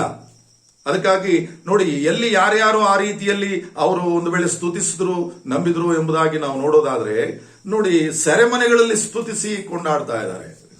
ಪೌಲ ಸೀಲ್ರು ಸೆರೆಮನೆಗಳ ಬೇಡಿಗಳಲ್ಲಿ ಇದ್ದಾರೆ. ಅವರು ದೇವರನ್ನ ಸ್ತುತಿಸಿ ಆರಾಧಿಸ್ತಾ ಇದ್ದಾರೆ. ಅವರು ದೇವರನ್ನ ಸ್ತುತಿಸಿ ಹಾಡುಗಳ ಮೂಲಕವಾಗಿ ಆರಾಧಿಸ್ತಿರುವಾಗ ಭೂಕಂಪನ ಆಯಿತು, ಆ ಸೆರೆಮನೆಯ ಅಸ್ಥಿವಾರಗಳು ಕದಲಿದವು, ಬಾಗಿಲುಗಳು ತೆರೆಯಲ್ಪಟ್ಟವು, ಬೇಡಿಗಳು ಕಳಚಿ ಹೋದವು. ಎಂತ ಸಂತೋಷಕರವಾಗಿರುವಂಥದ್ದು. ಆದ್ದರಿಂದ ನೋಡಿ, ಅವರಿಗೆ ಗೊತ್ತಾಗಿದೆ ಆ ಸಂತೋಷ, ಆ ಸಂಬಂಧವನ್ನು ಅವರು ಹೊಂದಿದ್ದಾರೆ. ಆತನು ನಮ್ಮನ್ನು ಬೆಳೆಸಬಲ್ಲನು, ಆತನು ನಮ್ಮನ್ನು ರಕ್ಷಿಸುವುದಕ್ಕೆ ಸಮರ್ಥನು. ಆದರೆ ಅವರ ಬೇಡಿಗಳಲ್ಲಿ ಅವರು ಅಂಜುತ್ತಾ ಇಲ್ಲ, ಅವರ ಬೇಡಿಗಳಲ್ಲಿ ಅವರು ಮೌನವಾಗಿಲ್ಲ, ಆ ಸೆರೆಮನೆಗಳಲ್ಲಿ ಅವರು ಮೌನವಾಗಿಲ್ಲ. ಅವರಿಗಿರುವಂತ ಎಲ್ಲಾ ಸಂದರ್ಭಗಳಲ್ಲಿ, ಕಷ್ಟಗಳಲ್ಲಿ, ಹಿಂಸೆಗಳಲ್ಲಿ, ಸೆರೆಮನೆಗಳಲ್ಲಿ, ಬೇಡಿಗಳಲ್ಲಿ ಇರುವಾಗಲೂ ಸಹ ಆರಾಧಿಸ್ತಾ ಇದ್ದಾರೆ. ಇದು ಸತ್ಯದ ಗ್ರಹಿಕೆ ಅಂದ್ರೆ, ಇದು ಸಂಬಂಧವುಳ್ಳದ್ದು ಅಂತ ಅಂದ್ರೆ, ಇದೇ ಹೃದಯದಲ್ಲಿ ಆತನ್ನ ಅನುಭವಿಸ್ತಿರೋದಂದ್ರೆ ಇದೇ. ಸ್ತೋತ್ರ. ಅದಕ್ಕಾಗಿ ನಾವು ಕಷ್ಟಗಳಲ್ಲಿ ಇರುವಾಗ ಮೌನವಾಗಿರೋದು, ನಾವು ಸಪ್ಪಗೆ ಇರುವಂತದ್ದು, ನಾವು ತಿಳಿದವರಾಗಿರೋದು, ಸಂತೋಷವಾಗಿರುವಾಗ ಮಾತ್ರ ದೇವರು ಎಂಬುದಾಗಿ ನಾವು ಹೌದು ಸ್ತುತಿಸುವಂಥದ್ದು. ಹೌದು ಕಷ್ಟ ಬಂದಾಗ, ದುಃಖ ಬಂದಾಗ, ನಮ್ಮನ್ನ ಹೌದು ವೇದಿಸುವಾಗ ಕೆಲವು ಹೌದು ಸಮಸ್ಯೆಗಳು, ನಾವು ಏನ್ ದೇವರು ಬಿಡ್ರಿ, ಏನ್ ದೇವರಿದೆ, ನನಗೆ ಯಾಕೆ ಈ ಕಷ್ಟ ಬಂತು, ನನಗೆ ಯಾಕೆ ಈ ಸಮಸ್ಯೆ ಆಯ್ತು ಅಂತ ಒಂದು ವೇಳೆ ನಾವು ಅನ್ನುವಂಥವರು ನಾವು ಅದನ್ನು ರುಚಿಸಿಲ್ಲ, ಅದನ್ನು ತಿಳ್ಕೊಂಡಿಲ್ಲ. ಅದಕ್ಕೆ ಯೋಬನು ಸಹ ಹೇಳ್ತಾನೆ, ದೇವರು ಒಳ್ಳೆಯದನ್ನು ಕೊಟ್ಟಾಗ ನಾವು ಆತನ ಸ್ತುತಿಸಿ ಆರಾಧಿಸ್ತಾ ಇರೋದಾದ್ರೆ ದೇವರು ನಮಗೆ ಕೊಟ್ಟಿರುವಂತವುಗಳು ಎಲ್ಲವೂ ಆತನವುಗಳೇ ಅಲ್ವಾ. ಆತನ ಮತ್ತೆ ತಗೊಂಡಾಗ ಆತನ ಯಾಕೆ ನಾವು ದೂಷಿಸಬೇಕು? ಹೌದು, ಆತನ ಒಳ್ಳೆಯವನೇ, ಆತನು ಒಳ್ಳೆಯವನೇ. ನೋಡಿ, ಆತನು ಒಳ್ಳೆಯವನು ಎಂಬುದಾಗಿ ಆ ಹೃದಯದಲ್ಲಿ ಆತನಿಗೆ ಇರುವಂತಹ ಸಂತೋಷ ಬದಲಾಗಿಲ್ಲ. ತಾನು ಹೌದು ಬಾಹ್ಯವಾಗಿ ಇರುವಂತಹ ಅವನ ಆಸ್ತಿ, ಮಕ್ಕಳು ಎಲ್ಲವೂ ಸಹ ಹೊರಟೋಯ್ತು. ಅದರಲ್ಲಿ ಅವನ ಆಶ್ರಯ ಹೊಂದಿಲ್ಲ, ಅದನ್ನ ನಂಬಿಕೊಂಡಿಲ್ಲ. ಅವನು ದೇವರನ್ನ ನಂಬಿಕೊಂಡಿದ್ದಾನೆ. ಸ್ತೋತ್ರ. ನೋಡಿ, ಈಗ ದೇವರನ್ನ ಸ್ತುತಿಸಿ ಕೊಂಡಾಡ್ತಾ ಇದ್ದಾನೆ. ಅದಕ್ಕಾಗಿ ಅವನು 2ರಷ್ಟು ತಿರುಗಿ ಆಶೀರ್ವಾದವನ್ನು ಹೊಂದ್ತಾ ಇದ್ದಾನೆ. ಮತ್ತು ಅಬ್ರಹಾಮನ ಜೀವಿತವನ್ನು ಸಹ ನಾವು ನೋಡುವಾಗ ಆತನು ಕರೆದ ಕೂಡಲೇ ನನ್ನ ದೇವರು ನಂಬಿಗಸ್ತನು, ನನ್ನನ್ನು ಕರೆದಿರುವ ಆತನು ಹೌದು ನನ್ನನ್ನು ಹೌದು ಆಶೀರ್ವದಿಸಲಿಕ್ಕೆ ಯೋಗ್ಯನೆಂಬುದಾಗಿ ನಂಬುದ. ಹೇಗೆ ನಂಬುದ ಆತನು? ನೋಡ್ರಿ, ಅವನಿಗಿರೋ ಕಂಡೀಷನ್ ಏನಂತ ಹೇಳಿದ್ರೆ, ಆದಿಕಾಂಡ 12ನೇ ಅಧ್ಯಾಯದಲ್ಲಿ, ನೀನು ಹೌದು ನಿನ್ನನ್ನು ಒಂದು ಜನಾಂಗವಾಗಿ ನಾನು ಆಶೀರ್ವದಿಸ್ತೇನೆ, ಅದಕ್ಕೆ ನೀನು ಅರ್ಹನಾಗಿರ್ಬೇಕಂದ್ರೆ ನೀನು ನಂಬೋದಾದ್ರೆ ನೀನು ನಿನ್ನ ಮನೆಯನ್ನು ಬಿಡಬೇಕು, ನಿನ್ನ ತಂದೆ ತಾಯಿಗಳನ್ನು ಬಿಡಬೇಕು, ನಿನ್ನ ಆಸ್ತಿಯನ್ನು ಬಿಡಬೇಕು, ನಿನ್ನ ಸ್ವಂತ ಪಟ್ಟಣವನ್ನು ಬಿಡಬೇಕು, ನಾನು ಹೇಳಿರುವ ಕಡೆಯಲ್ಲಿ ನೀನು ಹೊರಟು ಹೋಗ್ಬೇಕು ನೀನು. ಅದಕ್ಕೆ ಅವನು ಹೋಗುವಂತ ಸ್ಥಳ ಯಾವುದಂತ ಗೊತ್ತಿಲ್ಲ ಅಂತೆ, ಹೋದ್ರೆ ಏನಾಗುತ್ತೆ ಅಂತ ಗೊತ್ತಿಲ್ಲ ಅಂತೆ, ಯಾವುದನ್ನು ಕುರಿತು ಆದರೂ ಯೋಚಿಸಲಿಲ್ಲ. ತನ್ನ ದೇವರ ಬಗ್ಗೆ ನಂಬಿಕೆ ಇರಿಸಿದ. ಆ ನಂಬಿಕೆಯ ಮೇರೆಗೆ ತಾನಿರುವಂತ ಪಟ್ಟಣವನ್ನು ಬಿಟ್ಟ, ಆಸ್ತಿಯನ್ನು ಬಿಟ್ಟ, ತಂದೆ ತಾಯಿಗಳನ್ನು ಬಿಟ್ಟ, ಏನೂ ಇಲ್ಲ ಅವನ ಹತ್ರ, ಏನೂ ಇಲ್ಲ ಅವನ ಹತ್ರ. ಎಲ್ಲವನ್ನು ಬಿಟ್ಟು ತನ್ನ ದೇವರನ್ನು ದೃಷ್ಟಿಸ್ತಾ, ನನ್ನ ದೇವರು ನಂಬಿಗಸ್ತನು, ನನ್ನನ್ನು ಕರೆದಿರುವ ಆತನ ನಂಬಿಗಸ್ತನು, ಎಲ್ಲವನ್ನು ಕೊಡ್ತಾನೆ ಎಂಬುದಾಗಿ ಆತನ ಹಿಂಬಾಲಿಸಿ ಹೋಗ್ತಾ ಇರುವಾಗ ಆತನ ದೊಡ್ಡ ಐಶ್ವರ್ಯವಂತನಾದ. ಹೇಗ್ರಿ? ಅವನು ಹೋಗುವಾಗ ನೋಡ್ರಿ, ಅವನ ಜೊತೆಗೆ ಇರುವಂತವರು ನೋಡಿ, ಅವರು ಮಕ್ಕಳನ್ನ ಹಡಿದ್ರು, ಅವನಿಗೆ ದಾಸಿಯರಾಗಿ ಅವನು ಸೇವೆ ಮಾಡ್ತಾ ಹೋದ್ರು. ಅವನಿಗೆ ಇರುವಂತಹ ಒಂದು ದೇವರು ಎಲ್ಲೋ ಒಂದು ವೇಳೆ ಆ ಪಕ್ಷಿಗಳನ್ನ ದೇವರೇ ಅವನಿಗೆ ಅನುಗ್ರಹಿಸುವಾಗ ಅದು 1 2 ಆಗಿ 2 4 ಆಗಿ ಹೀಗೆ ದೇವರು ಅವುಗಳನ್ನ ಆಶೀರ್ವದಿಸ್ತಾ ಅವನ ಒಂದು ಆಸ್ತಿಯನ್ನು ಹೆಚ್ಚು ಮಾಡಿದ. ಒಂಟೆಗಳು, ಹೌದು ಕತ್ತೆಗಳು, ದನ ಕರುಗಳು, ಅಲ್ಲಿ ಅವನಿಗೆ ಬೇಕಾಗಿರುವಂತ ಪ್ರಾಣಿಗಳು, ಪಕ್ಷಿಗಳು, ಇವೆಲ್ಲವುಗಳ ಮೂಲಕವಾಗಿ ಅವನ ಆಸ್ತಿ ಹೆಚ್ಚಾಗಿ, ಅದನ್ನು ನೋಡಿಕೊಳ್ಳುವಂತ ಜನರು ಸಹ ಅವನಿಗೆ ಹೆಚ್ಚಾಗಿ, ಅವನು ಆ ಪ್ರಾಂತದಲ್ಲೆಲ್ಲ ದೊಡ್ಡ ಶ್ರೀಮಂತನಾದ. ಅವನೇನು ಹುತ್ತದನ ಬಿತ್ತದನ ಅದನ್ನ ತಗೊಂಡೋಗಿ ಏನ್ ಡೆವಲಪ್ ಮಾಡಿದ್ನ? ಏನೂ ಇಲ್ಲ, ಖಾಲಿ ಹೋಗಿತ್ತು. ಅದು ಎಲ್ಲೆಲ್ಲಿಂದ ದೇವರು ಒದಗಿಸಬೇಕೋ, ಹೇಗೆ ಅದನ್ನು ಅಭಿವೃದ್ಧಿಪಡಿಸಬೇಕೋ, ಹೇಗೆ ಆಶೀರ್ವದಿಸಬೇಕೋ ಅವೆಲ್ಲವನ್ನು ಅನುಭವಿಸಿರುವುದರಿಂದ ಅವನಿಗೆ ಒಂದು ಪರೀಕ್ಷೆ ಬಂತು. ಅವನ ಆಸ್ತಿ ಹೆಚ್ಚಾದಾಗ ಅವನ ತಮ್ಮನ ಮಗ ಲೋಟನ ಜೊತೆಯಲ್ಲಿದ್ದ, ಅವನ ಆಸ್ತಿನೂ ಹೆಚ್ಚಾಯಿತು. ಅವನ ಜೊತೆಗೆ ಅವನು ಬಂದಿದ್ದ, ಅವನ ಆಸ್ತಿಯನ್ನು ಹೆಚ್ಚು ಮಾಡದ, ಇವನ ಆಸ್ತಿಯನ್ನು ಸಹ ಹೆಚ್ಚು ಮಾಡದ. ಈ 2 ಕಡೆ ಜನರಿಗೆ ಒಡೆದಾಟ ಶುರುವಾಗೋಯ್ತು. ಇದು ನನ್ನ ಯಜಮಾನ್ದು, ಇದು ನನ್ನ ಯಜಮಾನ್ದು ಎಂಬುದಾಗಿ. ಆಗ ಅಬ್ರಾಮನ ಹೇಳ್ತಾನೆ, ನೋಡು, ನಿನ್ನ ಜನರಿಗೂ ನನ್ನ ಜನರಿಗೂ ಹೊಡೆದಾಟ ಆಗಬಾರ್ದು, ನಾವು ಸಮಾಧಾನ ಕಳ್ಕೊಳ್ಬಾರ್ದು, ನಮ್ಮಿಬ್ಬರ ಪ್ರೀತಿ ಹಾಳಾಗಬಾರ್ದು. ಅದಕ್ಕಾಗಿ ನೀನು ಈ ಯಾವ ಕಡೆ ಹೋಗ್ತೀಯ ಅದಕ್ಕೆ ವಿರುದ್ಧವಾಗಿ ನಾನು ಹೋಗ್ತೀನಿ. ನೀನು ಪೂರ್ವಕ್ಕೆ ಹೋದ್ರೆ ಪಶ್ಚಿಮಕ್ಕೆ ಹೋಗ್ತೀನಿ, ಪಶ್ಚಿಮಕ್ಕೆ ಹೋದ್ರೆ ನಾನು ಉತ್ತರಕ್ಕೆ ಹೋಗ್ತೀನಿ. ಈ ರೀತಿಯಲ್ಲಿ ಒಂದು ಒಪ್ಪಂದ ಮಾಡಿಕೊಂಡು ಚಾಯ್ಸ್ ಮೊದಲನೇದಾಗಿ ಅಬ್ರಹಾಮನು ಅದು ಲೋಟನಿಗೆ, ನೀನೇ ಫಸ್ಟ್ ಚಾಯ್ಸ್ ಮಾಡ್ಕೋ ಯಾವ ಸ್ಥಳಕ್ಕೆ ಹೋಗ್ತೀಯ ಅಂದಾಗ, ಇಲ್ಲಿ ಅಬ್ರಹಾಮನ ಅಭಿವೃದ್ಧಿಯನ್ನು ಹೊಂದಿದ್ದಾನೆ, ಆದ್ರೆ ಅಬ್ರಹಾಮನೊಂದಿಗೆ ದೇವರ ಭಯಭಕ್ತಿಯಲ್ಲಿ ಬೆಳೆದಿದ್ದಾನೆ. ಆದ್ರೆ ಅವನು ಈ ಮಾತನ್ನ ಕೇಳುವಾಗ ಇನ್ನೂ ಹೆಚ್ಚಿನ ಆಶೆ ಉಳ್ಳವನಾಗಿ ಆಸ್ತಿಯಲ್ಲಿ ಅವನು ನೀರಾವರಿ ಸ್ಥಳವನ್ನು ಸೋದೋಮ್ ಗೋಮರ ಪಟ್ಟಣದ ಕಡೆ ದೃಷ್ಟಿಸಿ, ಅದು ನೀರಾವರಿ ಸ್ಥಳ ಎಂಬುದಾಗಿ, ಇನ್ನೂ ಅಭಿವೃದ್ಧಿ ಆಗೋದಕ್ಕೆ ಅದು ಯೋಗ್ಯ ಎಂಬುದಾಗಿ ಆ ಕಡೆ ನೋಡಿದಂತೆ. ನೋಡಿ, ಇಲ್ಲಿ ದೇವರನ್ನ ಅವಲಂಬಿಸದೇ ಇರುವಂತದ್ದು ಅದು ಸಂತೋಷಕ್ಕೆ ಕಾರಣ ಆಗಲ್ಲ. ಅವನು ಆ ಸ್ಥಳವನ್ನು ಆರಿಸಿಕೊಂಡ ಹೋದ, ಅವನು ರಕ್ಷಣೆ ಹೊಂದುವಾಗ, ಈ ಅಬ್ರಹಾಮನ ಪ್ರಾರ್ಥನೆಯಿಂದ ಸೋದೋಮ್ ಗೊಮರ ಪಟ್ಟಣ ನಾಶಪಡಿಸುವಾಗ ಅವನ ಇಬ್ಬರು ಮಕ್ಕಳು ಮಾತ್ರ ಹೊರಗೆ ಬರಲಿಕ್ಕೆ ಆಸ್ಪದ ಆಯಿತು. ಯಾಕಂದ್ರೆ ದೇವರನ್ನು ಆಶ್ರಯಿಸಿಕೊಂಡಿರೋ ಅಬ್ರಹಾಮನ ಆಸ್ತಿ ಕಡಿಮೆ ಆಗಲಿಲ್ಲ, ಅವನ ಜನಗಳು ಕಡಿಮೆ ಆಗಲಿಲ್ಲ, ಅವನಿಗಿರುವಂತ ವಾಗ್ದಾನಗಳು ತಪ್ಪಿ ಹೋಗಲಿಲ್ಲ. ಅದಕ್ಕಾಗಿ ದೇವರನ್ನ ಆಶ್ರಯಿಸಿಕೊಂಡಂತವರು ಕಡೆಯವರೆಗೆ ಅವುಗಳಲ್ಲಿ ಆನಂದಿಸ್ತಾರೆ. ಅದಕ್ಕೆ ಒಂದು ಗಾದೆ ಹೇಳ್ತಾರಲ್ಲ, ಮನುಷ್ಯ ಕೊಡುವಂಥದ್ದು ಮನೆ ತನಕ, ದೇವರು ಕೊಡುವಂಥದ್ದು ಕಡೆ ತನಕ ಅಂತ. ಅದಕ್ಕಾಗಿ ದೇವರನ್ನ ಅವಲಂಬಿಸಿಕೊಂಡಂತವರು ಕಡೆಯವರೆಗೂ ಸಂತೋಷವನ್ನು ಅನುಭವಿಸ್ತಾರೆ. ಅದಕ್ಕಾಗಿ ದೇವರೇ ನಮಗೆ ಆಸ್ತಿಯನ್ನು ಕೊಡೋದು, ದೇವರೇ ನಮಗೆ ಆಶೀರ್ವಾದ ಕೊಡುವಂಥದ್ದು. ಆಶೀರ್ವಾದ ಅಂದ್ರೆ ಅಭಿವೃದ್ಧಿ, ಆತ್ಮದಲ್ಲಿ ಅಭಿವೃದ್ಧಿ, ನಾವು ಲೋಕದಲ್ಲಿ ಇರುವಾಗ ಅಭಿವೃದ್ಧಿ, ಎಲ್ಲವುಗಳಲ್ಲಿ ಅಭಿವೃದ್ಧಿ. ನಿನಗೆ ಸಂತೋಷ ಬೇಕಾ, ಸಮಾಧಾನ ಬೇಕಾ, ಹೌದು, ಎಲ್ಲದರಲ್ಲಿಯೂ ಸಹ ನಿನ್ನನ್ನು ಆತನು ಸಂತೋಷ ಪಡಿಸಿ ನಡೆಸ್ತಾನೆ. ಆಗ ಮಾತ್ರ ನೀನು ಆರಾಧಿಸ್ಲಿಕ್ಕೆ ಸಾಧ್ಯ. ಆ ಆರಾಧನೆಯನ್ನು ಬಿಡೋದೇ ಇಲ್ಲ, ಆ ಸಂತೋಷ ನಿನ್ನಿಂದ ಬಿಟ್ಟು ಹೋಗೋದೇ ಇಲ್ಲ. ಅದಕ್ಕಾಗಿ ದೇವರನ್ನ ಅವಲಂಬಿಸಿ ನಾವು ರುಚಿಸಿ ಆತನನ್ನ ಯಾವಾಗಲೂ ಸಹ ನಾವು ಆತನನ್ನ ಆರಾಧಿಸುವಂತವರಾಗಿರಬೇಕು. ಸ್ತೋತ್ರ. ಆರಾಧನೆ ಮಾಡುವುದಕ್ಕೆ ಇವೆಲ್ಲವೂ ಕಾರಣಗಳಾಗಿದೆ. ಸ್ತೋತ್ರ. ಹಾಗೆ ನಾವು ಮೂರನೇದಾಗಿ ಕೆಲವು ವಿಷಯಗಳನ್ನ ನಾವು ನೋಡೋಣ. ದೇವರು ಏನಾಗಿದ್ದಾನೋ ಅದನ್ನು ಕುರಿತಾಗಿ ನಾವು ಆತನ್ನ ಸ್ತುತಿಸಿ ಆರಾಧಿಸಬೇಕು. 47ನೇ ಕೀರ್ತನೆಗೆ ನಾವು ಬರೋಣ. ನೋಡಿ, ಏನಾಗಿದ್ದಾನೆ. ಇನ್ನು ಮುಂದೆ ನಾವು ಧ್ಯಾನ ಮಾಡುವಂಥದ್ದು ದೇವರು ಏನಾಗಿದ್ದಾನೆ ಎನ್ನುವಂಥದ್ದನ್ನ ತಿಳಿಯದೆ ನಾವು ಸ್ತುತಿಸಿ ಆರಾಧಿಸ್ಲಿಕ್ಕೆ ಆಗಲ್ಲ. ಆದ್ರಿಂದ ದೇವರ ವಾಕ್ಯವನ್ನು ಓದಬೇಕು. ಈ ದಿನಗಳಲ್ಲಿ ದೇವರು ಏನಾಗಿದ್ದಾನೆ, ಕೀರ್ತನೆಗಳನ್ನು ಹೆಚ್ಚಾಗಿ ಓದಬೇಕು. ಕೀರ್ತನಕಾರನು ದೇವರನ್ನು ಸ್ತುತಿಸಿ ಆತನ ಅರಸನಾಗಿ ಹೋಗ್ಬಿಟ್ಟ, ಆಶೀರ್ವದಿಸಲ್ಪಟ್ಟ, ಸಂತೋಷವನ್ನು ಆತನು ಹೊಂದಿದ. ಸ್ತೋತ್ರ. ಕುರಿ ಕಾಯುವಂತವನು ಇಸ್ರಾಯೇಲರ ಅರಸನಾಗಿದ್ದು ಸ್ತುತಿಗಳ ಮೂಲಕವಾಗಿ ಆ ಕೀರ್ತನೆಗಳು ಎಲ್ಲ ಹೆಚ್ಚಾಗಿ ಸ್ತುತಿಗಳ ಬಗ್ಗೆ, ಆರಾಧನೆ ಬಗ್ಗೆ ನಿಮಗೆ ತಿಳಿಸುವಂತವುಗಳಾಗಿದೆ. ನೀವು ಆರಾಧಿಸಬೇಕಾ, ಸ್ತುತಿಸಬೇಕಾ, ದಾವೀದನ ಕೀರ್ತನೆಗಳನ್ನು ಹೆಚ್ಚಾಗಿ ಓದ್ರಿ. ಆವಾಗ ನೀವು ದಿನವೂ ಸಹ ಸ್ತುತಿಸಿ ಆರಾಧಿಸುವುದನ್ನ ನೀವು ಅಭ್ಯಾಸ ಮಾಡ್ಲಿಕ್ಕಾಗತ್ತೆ, ಕಲೀಲಿಕ್ಕಾಗತ್ತೆ. 47ನೇ ಕೀರ್ತನೆ 1ನೇ ವಚನದಿಂದ ನಾವು ಓದೋಣ. 47ನೇ ಕೀರ್ತನೆ 1ನೇ ವಚನದಿಂದ. ಸರ್ವ ಜನಾಂಗಗಳಿರ ಆಮೆನ್. ಚಪ್ಪಾಳೆ ಹೊಡೆಯಿರಿ, ಹಲ್ಲೆಲೂಯಾ. ಆರ್ಭಟದಿಂದ ದೇವರಿಗೆ ಜಯಧ್ವನಿ ಮಾಡಿರಿ.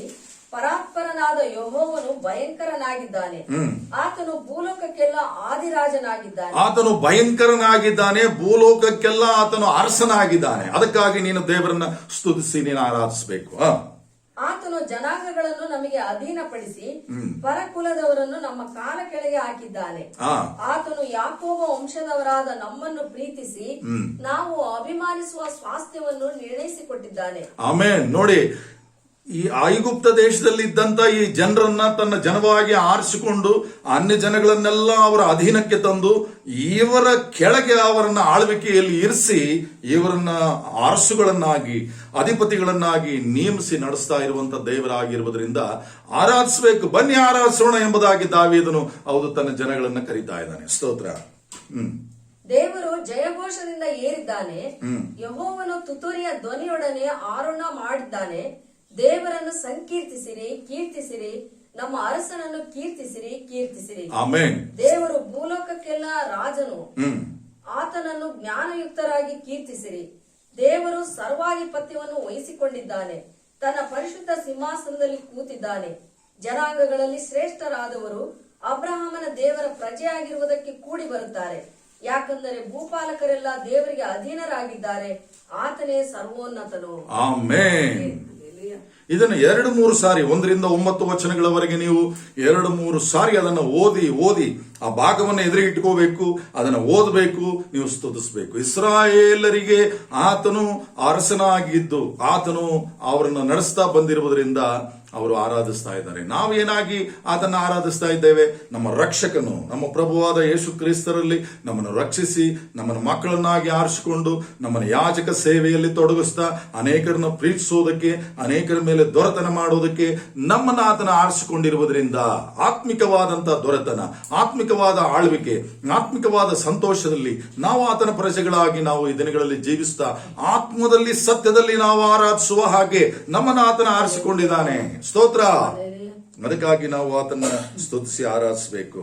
ಮತ್ತೆ ನೋಡ್ರಿ, ದಾವೀದನ ಏನ್ ಹೇಳ್ತಾನೆ? 150ನೇ ಕೀರ್ತನೆ 2ನೇ ವಚನವನ್ನು ಸಹ ನಾವು ನೋಡ್ಕೊಳ್ಳೋಣ. ಕೀರ್ತನೆಗಳು 150 2ನೇ ವಚನ ನೋಡ್ರಿ. ಆತನ ಪ್ರಭಾವದ ನಿಮಿತ್ತವಾಗಿ ನಾವು ಆತನ ಸ್ತುತಿಸಿ ಆತನ ಆರಾಧಿಸಬೇಕು. ಆತನ ಮಹತ್ಕಾರ್ಯಗಳಿಗಾಗಿ ಆತನನ್ನು ಸ್ತುತಿಸಿರಿ, ಆತನ ಮಹಾ ಪ್ರಭಾವಕ್ಕೆ ಸರಿಯಾಗಿ ಆತನನ್ನು ಸ್ತುತಿಸಿರಿ. ಆತನ ಮಹತ್ಕಾರ್ಯಗಳನ್ನ ನೀವು ಧ್ಯಾನಿಸಬೇಕು. ಇಸ್ರಾಯೇಲರ ಜೀವನದಲ್ಲಿ ಆತನು ಮಾಡಿರುವಂತಹ ಮಹತ್ಕಾರ್ಯದ ಕುರಿತಾಗಿ ಅವರು ಧ್ಯಾನಿಸ್ತಾ ಇದ್ದಾರೆ. 106ನೇ ಕೀರ್ತನೆ, 105ನೇ ಕೀರ್ತನೆ, 105, 106ನೇ ಕೀರ್ತನೆ ಮೇಲೆ ನೀವು ಓದ್ತಾ ಬರೋದಾದ್ರೆ ಅಲ್ಲಿ ಹೌದು ಆತನು ಮಾಡಿದ ಅದ್ಭುತ ಕಾರ್ಯಗಳ ಬಗ್ಗೆ ಆತನು ಅವರು ವರ್ಣಿಸ್ತಾ ಇದ್ದಾರೆ. 106ನೇ ಕೀರ್ತನೆಯಲ್ಲಿ ಪೂರ್ತಿ ಆತನು ಸಮುದ್ರದಲ್ಲಿ ತನ್ನ ಶತ್ರುಗಳನ್ನು ಮುಳುಗಿಸಿಬಿಟ್ಟ, ಅವರ ರಥಗಳನ್ನು ಮುಳುಗಿಸಿಬಿಟ್ಟ, ಬೆಂಕಿಯನ್ನ ಅಡ್ಡಗೋಡಿಯಾಗಿಟ್ಟು ಹೌದು ಅವರನ್ನು ತನ್ನ ಪ್ರಜೆಗಳನ್ನ ರಕ್ಷಿಸಿದ. ಹಗಲಿನಲ್ಲಿ ಆತನು ಹೌದು ಮೇಘಸ್ತಂಭವಾಗಿ, ഇരുಳಿನಲ್ಲಿ ಅಗ್ನಿ ಸ್ತಂಭವಾಗಿ ಅವರನ್ನ ನಡೆಸಿದಂತ ದೇವರು ಎಂಬುದಾಗಿ ಆರಾಧಿಸ್ತಾ ಇದ್ದಾರೆ.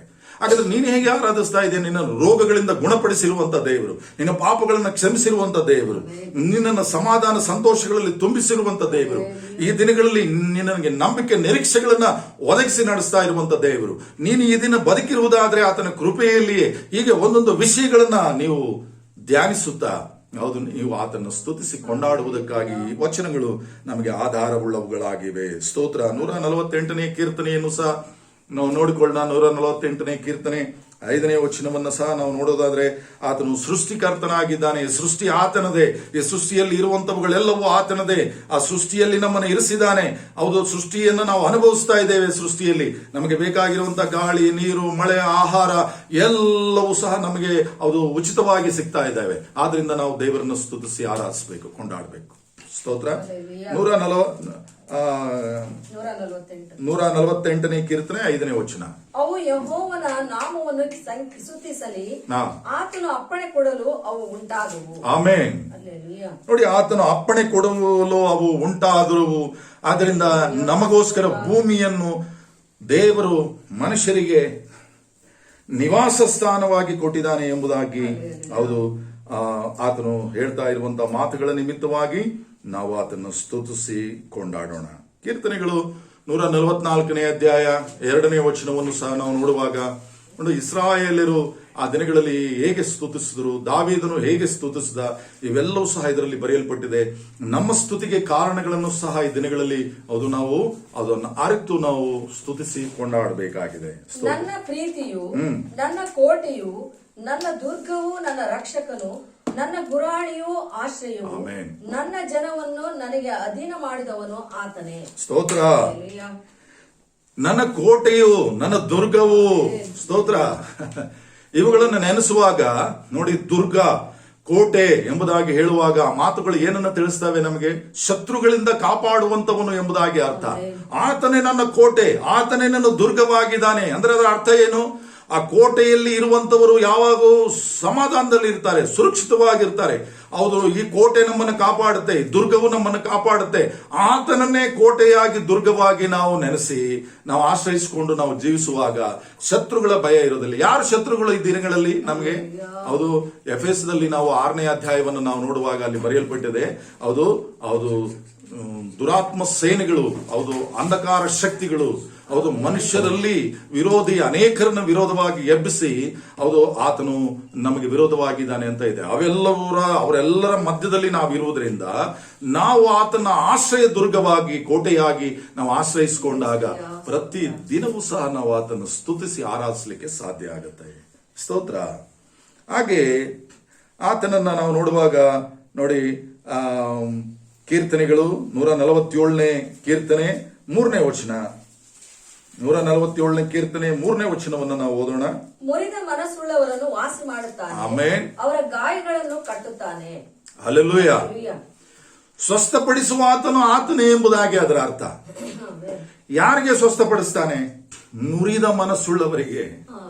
ಏನಿದು ಮುರಿದ ಮನಸ್ಸು? ತಾವು ಪಾಪಿಗಳೆಂಬುದಾಗಿ ಗ್ರಹಿಸಿ, ನಾವು ಯೋಗ್ಯತೆ ಇಲ್ಲದವರೆಂಬುದಾಗಿ ಗ್ರಹಿಸಿ, ನಮ್ಮ ಪಾಪಗಳ ನಿಮಿತ್ತವಾಗಿ ತನ್ನ ಮಗನನ್ನ ಕಳುಹಿಸಿಕೊಟ್ಟು, ನಮ್ಮ ರೋಗಗಳ ನಿಮಿತ್ತವಾಗಿ ತನ್ನ ಮಗನಿಗೆ ಆ ಶಿಕ್ಷೆಯನ್ನ ಹೊರಿಸಿ, ಆತನ ಗಾಯಗಳಿಂದ, ಆತನ ಬಾಸುಂಡೆಗಳಿಂದ, ಹೌದು, ನಮ್ಮ ಪಾಪಗಳ ನಿಮಿತ್ತವಾಗಿ ಆತನು ಜಜ್ಜಲ್ಪಟ್ಟಿರುವುದರಿಂದ ನಮಗೆ ಸ್ವಸ್ಥತೆಯಾಯಿತು, ರಕ್ಷಣೆಯಾಯಿತು ಎಂಬುದಾಗಿ ನಾವು ಸ್ತುತಿಸಿ ಆರಾಧಿಸುವಂತವರಾಗಿರ್ಬೇಕೆಂಬುದಾಗಿ ಗ್ರಹಿಸ್ತಾನೆ. ಈ ಅನುಭವವನ್ನು ಹೊಂದಿದೇವಾ? ಈ ಸಂಬಂಧವನ್ನು ಹೊಂದಿದೇವಾ? ಸ್ವಸ್ಥತೆ ಹೊಂದಿದೇವಾ? ರಕ್ಷಣೆ ಹೊಂದಿದೇವಾ? ಸಮಾಧಾನ ಹೊಂದಿದೇವಾ? ಹಾಗಿದ್ರೆ ನಿಜವಾದ ಆರಾಧನೆಯಾಗಿದೆ ನಿಂದು. ಯಾಕಂದ್ರೆ ಆ ಸಂತೋಷದೊಡನೆ, ಆ ಗ್ರಹಿಕೆಯೊಡನೆ ಅದನ್ನ ಬರೆದಿಟ್ಟುಕೊಂಡು, ಇಂಥ ಸಮಯದಲ್ಲಿ ನನ್ನನ್ನು ನೀನು ಹೌದು ನನ್ನ ಪಾಪಗಳನ್ನು ಕ್ಷಮಿಸಿದೀಯಾ, ನನಗೆ ಸಮಾಧಾನ ಕೊಟ್ಟಿದೀಯಾ, ಇಂಥ ಮರಣಕರವಾದ ರೋಗಗಳಿಂದ ನನ್ನನ್ನು ನೀನು ತಪ್ಪಿಸಿದೀಯಾ, ನನ್ನನ್ನು ಕ್ಷಮಿಸಿದೀಯಾ, ನಿನ್ನ ಬಾಸುಂಡೆಗಳಿಂದಲೇ ನನ್ನ ರೋಗಗಳು ಗುಣವಾಗಿದೆಯಾ, ನಿನ್ನನ್ನು ಆರಾಧಿಸ್ತೇನೆಯ, ನೀನಲ್ಲದೆ ನನಗೆ ಇನ್ಯಾರು ಇಲ್ಲ ದೇವರು. ಅದಕ್ಕಾಗಿ ನೀನೇ ನನ್ನ ಸ್ವಸ್ಥಪಡಿಸುವಂತ ದೇವರು, ನೀನೇ ನನ್ನನ್ನು ಗುಣಪಡಿಸಿದಂತ ದೇವರು, ನೀನೇ ನನ್ನನ್ನು ರಕ್ಷಿಸಿದಂತ ದೇವರು ಎಂಬುದಾಗಿ ಆರಾಧಿಸುವಾಗ ನಿಜವಾದ ಆರಾಧನೆಯ ಆನಂದವನ್ನು ನಾವು ಅನುಭವಿಸ್ತೇವೆ. ಅದಕ್ಕಾಗಿ ಲೋಕವು ಈ ದಿನಗಳಲ್ಲಿ ನಾವು ನೋಡುವಾಗ ಆರಾಧನೆಯ ರೀತಿನೇ ಬೇರೆ ಆಗೋಗ್ಬಿಟ್ಟಿದೆ. ನಿಜವಾದ ಆರಾಧನೆಯ ಸ್ಥಳದಲ್ಲಿ ಮ್ಯೂಸಿಕ್ಗಳು ಬಂದ್ಬಿಟ್ಟಿದ್ದಾವೆ, ಬರೀ ಹಾಡುಗಳು ತುಂಬ ಹೋಗ್ಬಿಟ್ಟಿದ್ದಾವೆ. ಹೌದು, ಅನೇಕರು ಇವತ್ತು 24 ಗಂಟೆ ಸ್ತುತಿಯ ಆರಾಧನೆಯನ್ನು ಸಲ್ಲಿಸೋಣ ಅಂತ ಹೇಳಿ ಹಾಡುಗಳ ಮೂಲಕವಾಗಿ ಹಾಡಿ ಸ್ತುತಿಸ್ತಾ ಇದ್ದಾರೆ ಹೊರತು ಒಬ್ಬರನ್ನು ಸಹ ಆ ಸ್ತುತಿ ಹೇಗಿರಬೇಕು, ಆರಾಧನೆ ಹೇಗಿರಬೇಕು ಅನ್ನುವಂಥ ವಿಷಯಗಳನ್ನು ತಿಳಿಸ್ತಾ ಇಲ್ಲ. ಬರೀ ಹಾಡುಗಳು, ಮ್ಯೂಸಿಕ್ಗಳ ಮಧ್ಯದಲ್ಲಿ ಹೌದು ಎಂತ ಮಧುರವಾಗಿತ್ತು ಆರಾಧನೆ ಎಂಬುದಾಗಿ ಮತ್ತೆ ತಿರುಗಿ ತಮ್ಮ ಹಳೆಯ ಜೀವಿತದಲ್ಲಿಯೇ ಅವರು ಜೀವಿಸುವಂತವರಾಗಿದ್ದಾರೆ. ಪರಿವರ್ತನೆ ಇಲ್ಲದೆ ಇರುವಂತ ಜೀವಿತ, ನಿಜವಾದ ಸಂತೋಷ ಇಲ್ಲದೆ ಇರುವಂತ ಜೀವಿತ. ನಿಜವಾದ ಆ ಸ್ತುತಿ ಆರಾಧನೆ ಹೇಗಿರ್ಬೇಕಂತ ಹೇಳಿದ್ರೆ ಪ್ರತಿ ಹಾಡುಗಳ ಮಧ್ಯದಲ್ಲಿ ಹೌದು ನಾನು ಏನಾಗಿದ್ದೇನೆ, ಹೌದು ಆಡುವಂತ ಆ ಮಾತುಗಳ ಅರ್ಥಗಳನ್ನ ಅವರು ತಿಳಿಸಿ ಬೋಧಿಸುತ್ತಾ ಅವರ ಮನ ಪರಿವರ್ತನೆ ಆಗಬೇಕು.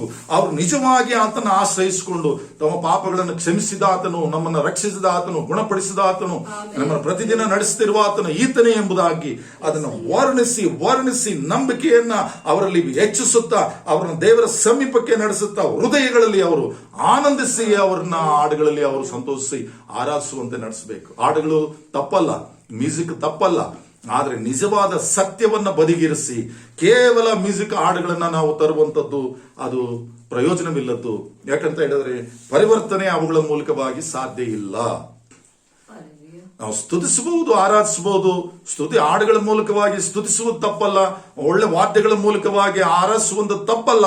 ಆದ್ರೆ ಅವಳ ಮಧ್ಯದಲ್ಲಿ ನಿಜವಾದ ಮನುಷ್ಯನ ಬದಲಾವಣೆ ಕಂಡು ಬರಬೇಕು. ನಿಜವಾದ ಪ್ರತಿ ಮನುಷ್ಯನ ಮನಸ್ಸಿನೊಳಗಿಂದ ನಿಜವಾದ ಆರಾಧನೆ ಹುಟ್ಟುವ ಹಾಗೆ ನಡೆಸುವಂಥದ್ದು ಬಹಳ ಅದು ಪ್ರಯೋಜನಕರವಾದದ್ದು ಈ ದಿನಗಳಲ್ಲಿ. ಹಾಗೆ ನಾವು ಆರಾಧಿಸುವುದಕ್ಕಾಗಿ ಕರೆಯಲ್ಪಟ್ಟಿದ್ದೇವೆ. ನಮ್ಮನ್ನು ಆತನ ಆರಿಸಿಕೊಂಡಿದ್ದಾನೆ ಮತ್ತು ಆರಾಧನೆ ಅನ್ನುವಂಥದ್ದು ಆತನ ಆಜ್ಞೆಯಾಗಿದೆ. ಆ ಆಜ್ಞೆ ಅಡಿಯಲ್ಲಿ ನಾವು ಮುಂದೆ ನಾವು ಸಾಕ್ತಾ ಇದ್ದೇವೆ. ಸ್ತೋತ್ರ. ಕಡೆಯದಾಗಿ ನಾವು ಒಂದು 2 ವಿಷಯಗಳನ್ನು ನಾವು ಜ್ಞಾಪಕ ಮಾಡಿಕೊಂಡು ಮುಗಿಸ್ಕೊಳ್ಳೋಣ. ಸ್ತೋತ್ರ. 149ನೇ ಕೀರ್ತನೆ 3-4 ವಚನಗಳನ್ನು ನಾವು ಓದೋಣ. 149 3-4 ವಚನಗಳು. ಕುಣಿಯುತ್ತಾ ಆತನ ನಾಮವನ್ನು ಕೀರ್ತಿಸಲಿ. ಆಮೆನ್. ದಮ್ಮಡಿ ಕಿನ್ನರಿಗಳಿಂದ ಆತನನ್ನು ಭಜಿಸಲಿ. ಸ್ತೋತ್ರ. ಯೆಹೋವನು ತನ್ನ ಪ್ರಜೆಗೆ ಪ್ರಸನ್ನನಾದನು, ದೀನರನ್ನು ರಕ್ಷಣೆಯಿಂದ ಪೋಷಿಸುತ್ತಾನೆ. ಆಮೆನ್. ಕುಣಿಯುತ್ತಾ, ಹಾರುತ್ತಾ, ದಮ್ಮಡಿ ಬಡಿಯುತ್ತಾ. ಯಾರು ಇದನ್ನೆಲ್ಲ ಮಾಡುವಂಥದ್ದು? ಈ ವಚನವನ್ನು ಹಿಡ್ಕೊಂಡು ಅನೇಕರು ಕುಣಿತಾ ಇದ್ದಾರೆ, ಹಾರ್ತಾ ಇದ್ದಾರೆ, ದಮ್ಮಡಿ ಬರಿತಾ ಇದ್ದಾರೆ, ಕೂಗ್ತಾ ಇದ್ದಾರೆ, ಆರಾಧಿಸಿದ್ರೆ ಒಳ್ಳೇದು. ಆದ್ರೆ ದಾವೀದನು ಯಾಕೆ ಕುಣಿದ ಗೊತ್ತಾ? ದಾವೀದನು ಯಾಕೆ ಹಾರ್ದ ಗೊತ್ತಾ? ದಾವೀದನು ಯಾಕೆ ದಮ್ಮಡಿಗಳ ಮಧ್ಯದಲ್ಲಿ ನಾಟ್ಯವಾಡದೆ ಗೊತ್ತಾ? ನಿಜವಾಗಿ ಅವನು ಆ ಕುರುಬನಾಗಿರುವ ಆತನು ತನ್ನ ಪಾಪಗಳನ್ನು ಕ್ಷಮಿಸಿ, ತನ್ನನ್ನು ಅಭಿಷೇಕಿಸಿ, ತನ್ನನ್ನು ಅರಸನನ್ನಾಗಿ ಮಾಡಿ ಆ ಇಸ್ರಾಯೇಲ್ ಜನರನ್ನು ಆಳುವುದಕ್ಕೆ ಆತನ್ನು ಅಭಿಷೇಕಿಸಿರುವುದಕ್ಕಾಗಿ, ಆತನು ಯುದ್ಧಗಳಲ್ಲಿ ಜಯಿಸ್ತಾ ಆತನು ಮುಂದೆ ಸಾಗ್ತಿರುವುದಕ್ಕಾಗಿ, ಆತನನ್ನು ಅನುಭವಿಸಿ ಆತನ ಆ ಸಂತೋಷ ತಡೆಯದೆ ಆತನು ಕುಣಿದು ಕುಪ್ಪಳಿಸಿ ಆ ವಾದ್ಯಗಳ ಮಧ್ಯದಲ್ಲಿ ಆಡಿಸ್ತಾ ಇದ್ದಾನೆ. ನಿನಗೇನು ಜಯ ಆಗಿದೆ? ನಿನಗೇನು ಬಿಡುಗಡೆ ಆಗಿದೆ? ನಿನಗೇನು ಸಂತೋಷ ಅನುಭವಿಸಿದೆ ಕುಣಿಯೋದಕ್ಕೆ? ಅನುಕರಣೆ ಮಾಡಿದ್ರೆ ಸಾಕ. ದಾವೀದನು ಕುಣಿತಾ ಇದ್ದಾನೆ, ನಾನು ಕುಣಿತೀನಿ. ಅಭಿಷೇಕ ಅಂದ್ರೆ ಕುಣಿಯೋದೆ. ಅಭಿಷೇಕದ ಅಡಿಯಲ್ಲಿ ನಾನು ಕುಣಿದು ಆರಿದ್ರೇನೆ ಅದು ತೋರಿಸ್ಲಿಕ್ಕೆ ಆಗೋದು. ಅಂದ್ರೆ ನಿನಗೆ ಆ ಅನುಭವ ಆಗಿದೆಯಾ? ನೀನು ಆ ಬಿಡುಗಡೆಯನ್ನು ಹೊಂದಿದೀಯಾ? ನೀನು ಹೃದಯದಿಂದ ಆ ಸಂತೋಷ ನೀನು ಅನುಭವಿಸಿದೀಯಾ? ಆಗಿದ್ರೆ ಕುಣಿ. ಸ್ತೋತ್ರ. ಒಂದು ಆಟದಲ್ಲಿ ಒಂದು ವೇಳೆ ಒಬ್ಬನು ಜಯಿಸಿದ್ರೆ ಅವನ್ನ ಯಾರು ಕಂಟ್ರೋಲ್ ಮಾಡ್ಲಿಕ್ಕೆ ಆಗಲ್ಲ. ಅವನು ಹಾರ್ತಾನೆ, ಕುಣಿತಾನೆ, ಪಲ್ಟಿ ಹೊಡಿತಾನೆ, ಕಿರ್ಚ್ತಾನೆ, ನಾನು ಫಸ್ಟ್ ಅಂತ ಹೇಳ್ತಾನೆ. ಹಲ್ಲೆಲೂಯಾ. ನಿನಗೆ ಆ ಜಯ ಆಗಿದೆಯಾ? ಪಾಪದಿಂದ ನೀನು ಜಯ ಹೊಂದಿದೀಯಾ? ಮರಣದಿಂದ ಜಯ ಹೊಂದಿದೀಯಾ ನೀನು? ಹಾಗಿದ್ರೆ ಆತನಲ್ಲಿ ನೀನು ಸಂತೋಷ ಅನುಭವಿಸಿದೀಯಾ? ನೀನು ಖಂಡಿತವಾಗಿ ನೀನು ಕುಡಿದು ಆರಾಧಿಸ್ಲಿಕ್ಕೆ ಯಾವ ಅಭ್ಯಂತರ ಇಲ್ಲ. ಆದ್ರೆ ಕೇವಲ ಅನುಕರಣೆ ಯಾವ ಪ್ರಯೋಜನ ಇಲ್ಲದ್ದು. ಅನುಕರಣೆ ಅಲ್ಲ. ಇನ್ನೊಬ್ಬರನ್ನ ನೋಡಿ ಅವರು ಕುಣಿತಾರೆ, ನಾನು ಕುಣಿಬೇಕು. ಅವರು ಕಿರ್ಚಾಡ್ತಾರೆ, ನಾನು ಕಿರ್ಚಾಡಬೇಕು. ಅನುಕರಣೆಯಿಂದ ನಿಜವಾದ ಆರಾಧನೆ ಹೊರಡೋದಿಲ್ಲ. ಅನುಭವದಿಂದ ನೀನು ಆತನ್ನ ಆರಾಧಿಸಿ ನೀನು ಸ್ತುತಿಸಿ ಕೊಂಡಾಡಬೇಕು. ಇದು ಬಹಳ ಪ್ರಾಮುಖ್ಯವಾಗಿರುವಂಥದ್ದು. ಕಡೆಯದಾಗಿ ಸ್ತೋತ್ರ. ಕಡೆಯದಾಗಿ ನಾವು ಒಂದು ವಾಕ್ಯವನ್ನು ಓದಿ ಮುಗಿಸ್ಕೊಳ್ಳೋಣ. 149ನೇ ಕೀರ್ತನೆ 6-9 ವಚನಗಳು. ನಾನು ಬರೀ ಕೀರ್ತನೆಗಳಲ್ಲಿ ಯಾಕೆ ನಿಮಗೆ ತಿಳಿಸ್ತಾ ಇದ್ದೀನಿ ಅಂದ್ರೆ, ಅನೇಕ ಕಡೆ ಇದೆ ಸ್ತುತಿಗೆ ಸಂಬಂಧಪಟ್ಟಿರುವಂತವುಗಳು. ಆದ್ರೆ ಹೆಚ್ಚಾಗಿ ನಿಮಗೆ ಕೀರ್ತನೆಗಳಲ್ಲಿ ಈ ಮಾತುಗಳು ಇದೆ ಎನ್ನುವುದಕ್ಕಾಗಿ ಅವುಗಳಿಂದಲೇ ಆರಿಸಿ ಇವುಗಳನ್ನು ನಾನು ತಿಳಿಸುವಂತ ಪ್ರಯತ್ನ ಮಾಡ್ತಾ ಇದ್ದೇನೆ. ಇವುಗಳ ಮೂಲಕವಾಗಿ ನೀವು ಬಲವನ್ನು ಹೊಂದಿದ್ದೀರಿ ಎಂಬುದಾಗಿ, ಇವುಗಳ ಮೂಲಕವಾಗಿ ನೀವು ಆಧರಣೆ ಹೊಂದಿ ಸತ್ಯದ ಆತ್ಮನಲ್ಲಿ, ಸತ್ಯದಲ್ಲಿ, ಅನುಭವದಲ್ಲಿ, ಹೃದಯದ ಸಂತೋಷದಲ್ಲಿ ನೀವು ಆರಾಧಿಸಬೇಕೆನ್ನುವುದೇ ಈ ಸಂದೇಶದ ಮುಖ್ಯ ಧ್ಯೇಯವಾಗಿದೆ. ಸ್ತೋತ್ರ. ನಾವು ಕಡೆ ವಾಕ್ಯವನ್ನು ಓದಿ ಮುಗಿಸಿಕೊಳ್ಳೋಣ. ಅವರ ಬಾಯಲ್ಲಿ ಯೆಹೋವನ ಸ್ತೋತ್ರವು, ಆಮೆನ್. ಕೈಯಲ್ಲಿ ಇಬ್ಬಾಯಿ ಕತ್ತಿಯೂ ಇರಲಿ. ಅವರು ಜನಾಂಗಗಳಿಗೆ ಮುಯ್ಯಿ ತೀರಿಸುವರು, ಅನ್ಯ ಜನಗಳನ್ನು ದಂಡಿಸುವರು. ಆಮೆನ್. ಅವರ ರಾಜನನ್ನು ಸಂಕೋಲೆಯಿಂದ ಬಂಧಿಸುವರು, ಪ್ರಭುಗಳಿಗೆ ಕಬ್ಬಿಣದ ಬೇಡಿಗಳನ್ನು ಹಾಕುವರು, ಲಿಖಿತದಂತೆ ಅವರಿಗೆ ಶಿಕ್ಷೆಯನ್ನು ವಿಧಿಸುವರು. ಇದು ಆತನ ಭಕ್ತರೆಲ್ಲರಿಗೆ ಗೌರವವಾಗಿರುವುದು. ಯಾಹುವಿಗೆ ಸ್ತೋತ್ರ. ಆಮೆನ್. ವಿರೋಧಿಗಳನ್ನ ಓಡಿಸೋದಕ್ಕೆ, ವಿರೋಧಿಗಳನ್ನ ಜಯಿಸೋದಕ್ಕೆ ಆತನು ಕೊಟ್ಟಿರುವಂತಹ ಅಭಿಷೇಕ, ಆತನ ಅನ್ಯೋನ್ಯತೆ, ಅದೇ ಆರಾಧನೆ ಆಗಿದೆ. ಸ್ತೋತ್ರ. ವಿರೋಧಿಗಳನ್ನ ಜಯಿಸೋದು ಅಷ್ಟು ಸುಲಭ ಅಲ್ಲ. ನಿನ್ನ ಬಲದಿಂದ, ನಿನ್ನ ಜ್ಞಾನದಿಂದ, ನಿನ್ನ ಶಕ್ತಿಯಿಂದ, ನಿನ್ನ ಸಂಘಟನೆಯಿಂದ ಸಾಧ್ಯ ಇಲ್ಲ ಜಯಿಸ್ಲಿಕ್ಕೆ. ದೇವರ ಆತ್ಮನು ನಿನ್ನ ಸಂಗಡ ಇದ್ರೆ, ದೇವರ ಬಲ ನಿನ್ನ ಸಂಗಡ ಇದ್ರೆ, ದೇವರ ಸೈನ್ಯ, ದೇವದೂತರ ಸೈನ್ಯವು ನಿನ್ನ ಸಂಗಡ ಇದ್ರೆ ಮಾತ್ರ ನೀನು ಜಯಿಸಲಿಕ್ಕೆ ಸಾಧ್ಯ. ಯಾಕೋಬನ ದಾವೀದನ ಜಯವು ಆತನ ದೂತರ ಮೂಲಕವಾಗಿ, ಆತನ ಅನ್ಯೋನ್ಯತೆಯ ಮೂಲಕವಾಗಿ ಜಯ ಉಂಟಾಯಿತು. ಯೇಸು ಕ್ರಿಸ್ತರು ಜಯಿಸಿ ಸೈತಾನನ್ನು ತೋರಿಸಿರುವಂತದ್ದು ಆತನ ಆಜ್ಞೆಗಳ ಮೂಲಕವಾಗಿ, ಆತನ ನಂಬಿ, ಆತನ ಆಶ್ರಯಿಸಿ, ಅದನ್ನು ನುಡಿದು ಜೀವಿಸುವುದರ ಮೂಲಕವಾಗಿ ಜಯಿಸಿದ್ದಾರೆ. ಆದ್ರಿಂದ ನಾವು ಸಹ ಜಯಿಸುವವರಾಗಿದ್ದು ನಾವು ಆರಾಧಿಸುವವರಾಗಿರೋಣ. ಸ್ತೋತ್ರ. ಆತನ ಗುಣಾತಿಶಯಗಳನ್ನು ಪ್ರಚುರಪಡಿಸೋಣ. ಆತನು ಏನಾಗಿದ್ದಾನೋ ತಿಳಿದು ನಾವು ಪ್ರಚುರಪಡಿಸೋಣ. ಅದು ವಿರೋಧಿಗಳನ್ನು ಜಯಿಸುತ್ತಾ ನಾವು ಆತನ ಪ್ರಚುರಪಡಿಸುತ್ತಾನ. ಈ ನಾವು ಅನುಭವವನ್ನು ದೇವರನ್ನ ತಿಳಿದು ಆ ಎಲ್ಲ ವಿಷಯಗಳಲ್ಲಿ ಅನುಭವ ಹೊಂದಿದವರಾಗಿ ಹೃದಯಗಳಲ್ಲಿ ಆ ಸಂತೋಷವನ್ನು ಹೊಂದಿ ನಾವು ಆತನ ಆರಾಧಿಸೋಣ. ಹಲ್ಲೆಲೂಯಾ. ಆರಾಧನೆ ಅನ್ನುವಂಥದ್ದು ನಟನೆ ಅಲ್ಲ. ಆರಾಧನೆ ಅನ್ನುವಂಥದ್ದು ತುಟಿಗಳ ಮಾತಲ್ಲ. ಆರಾಧನೆ ಅನ್ನುವಂಥದ್ದು ಕೇವಲ ಹಾಡುಗಳಲ್ಲ. ಆರಾಧನೆ ಅನ್ನುವುದು ಕೇವಲ ಮ್ಯೂಸಿಕ್ ಅಲ್ಲ. ಆರಾಧನೆ ಅನ್ನುವಂಥದ್ದು ನಿನ್ನ ಹೃದಯದೊಳಗಿಂದ ಹುಟ್ಟುವಂಥದ್ದೇ. ಆ ಸಂತೋಷ, ಆ ಗ್ರಹಿಕೆ, ಆ ಸತ್ಯದ ಗ್ರಹಿಕೆಯಲ್ಲಿ, ಆ ವಿಧೇಯತೆಯಲ್ಲಿ, ಆ ಸಂತೋಷ, ಆ ಸಮಾಧಾನ, ಹೌದು, ಅದನ್ನು ವರ್ಣಿಸುವಂಥದ್ದು, ಅದನ್ನು ಕೊಂಡಾಡುವಂಥದ್ದು, ಅದೇ ಆರಾಧನೆಯಾಗಿದೆ. ಆ ನಿಜವಾದ ಆರಾಧನೆಗೆ ನಮ್ಮನ್ನು ಒಪ್ಪಿಸಿಕೊಳ್ಳೋಣ. ದೇವರು ನಿಮ್ಮನ್ನು ಆಶೀರ್ವದಿಸಲಿ. ಪ್ರಾರ್ಥನೆ ಮಾಡಿಕೊಳ್ಳೋಣ.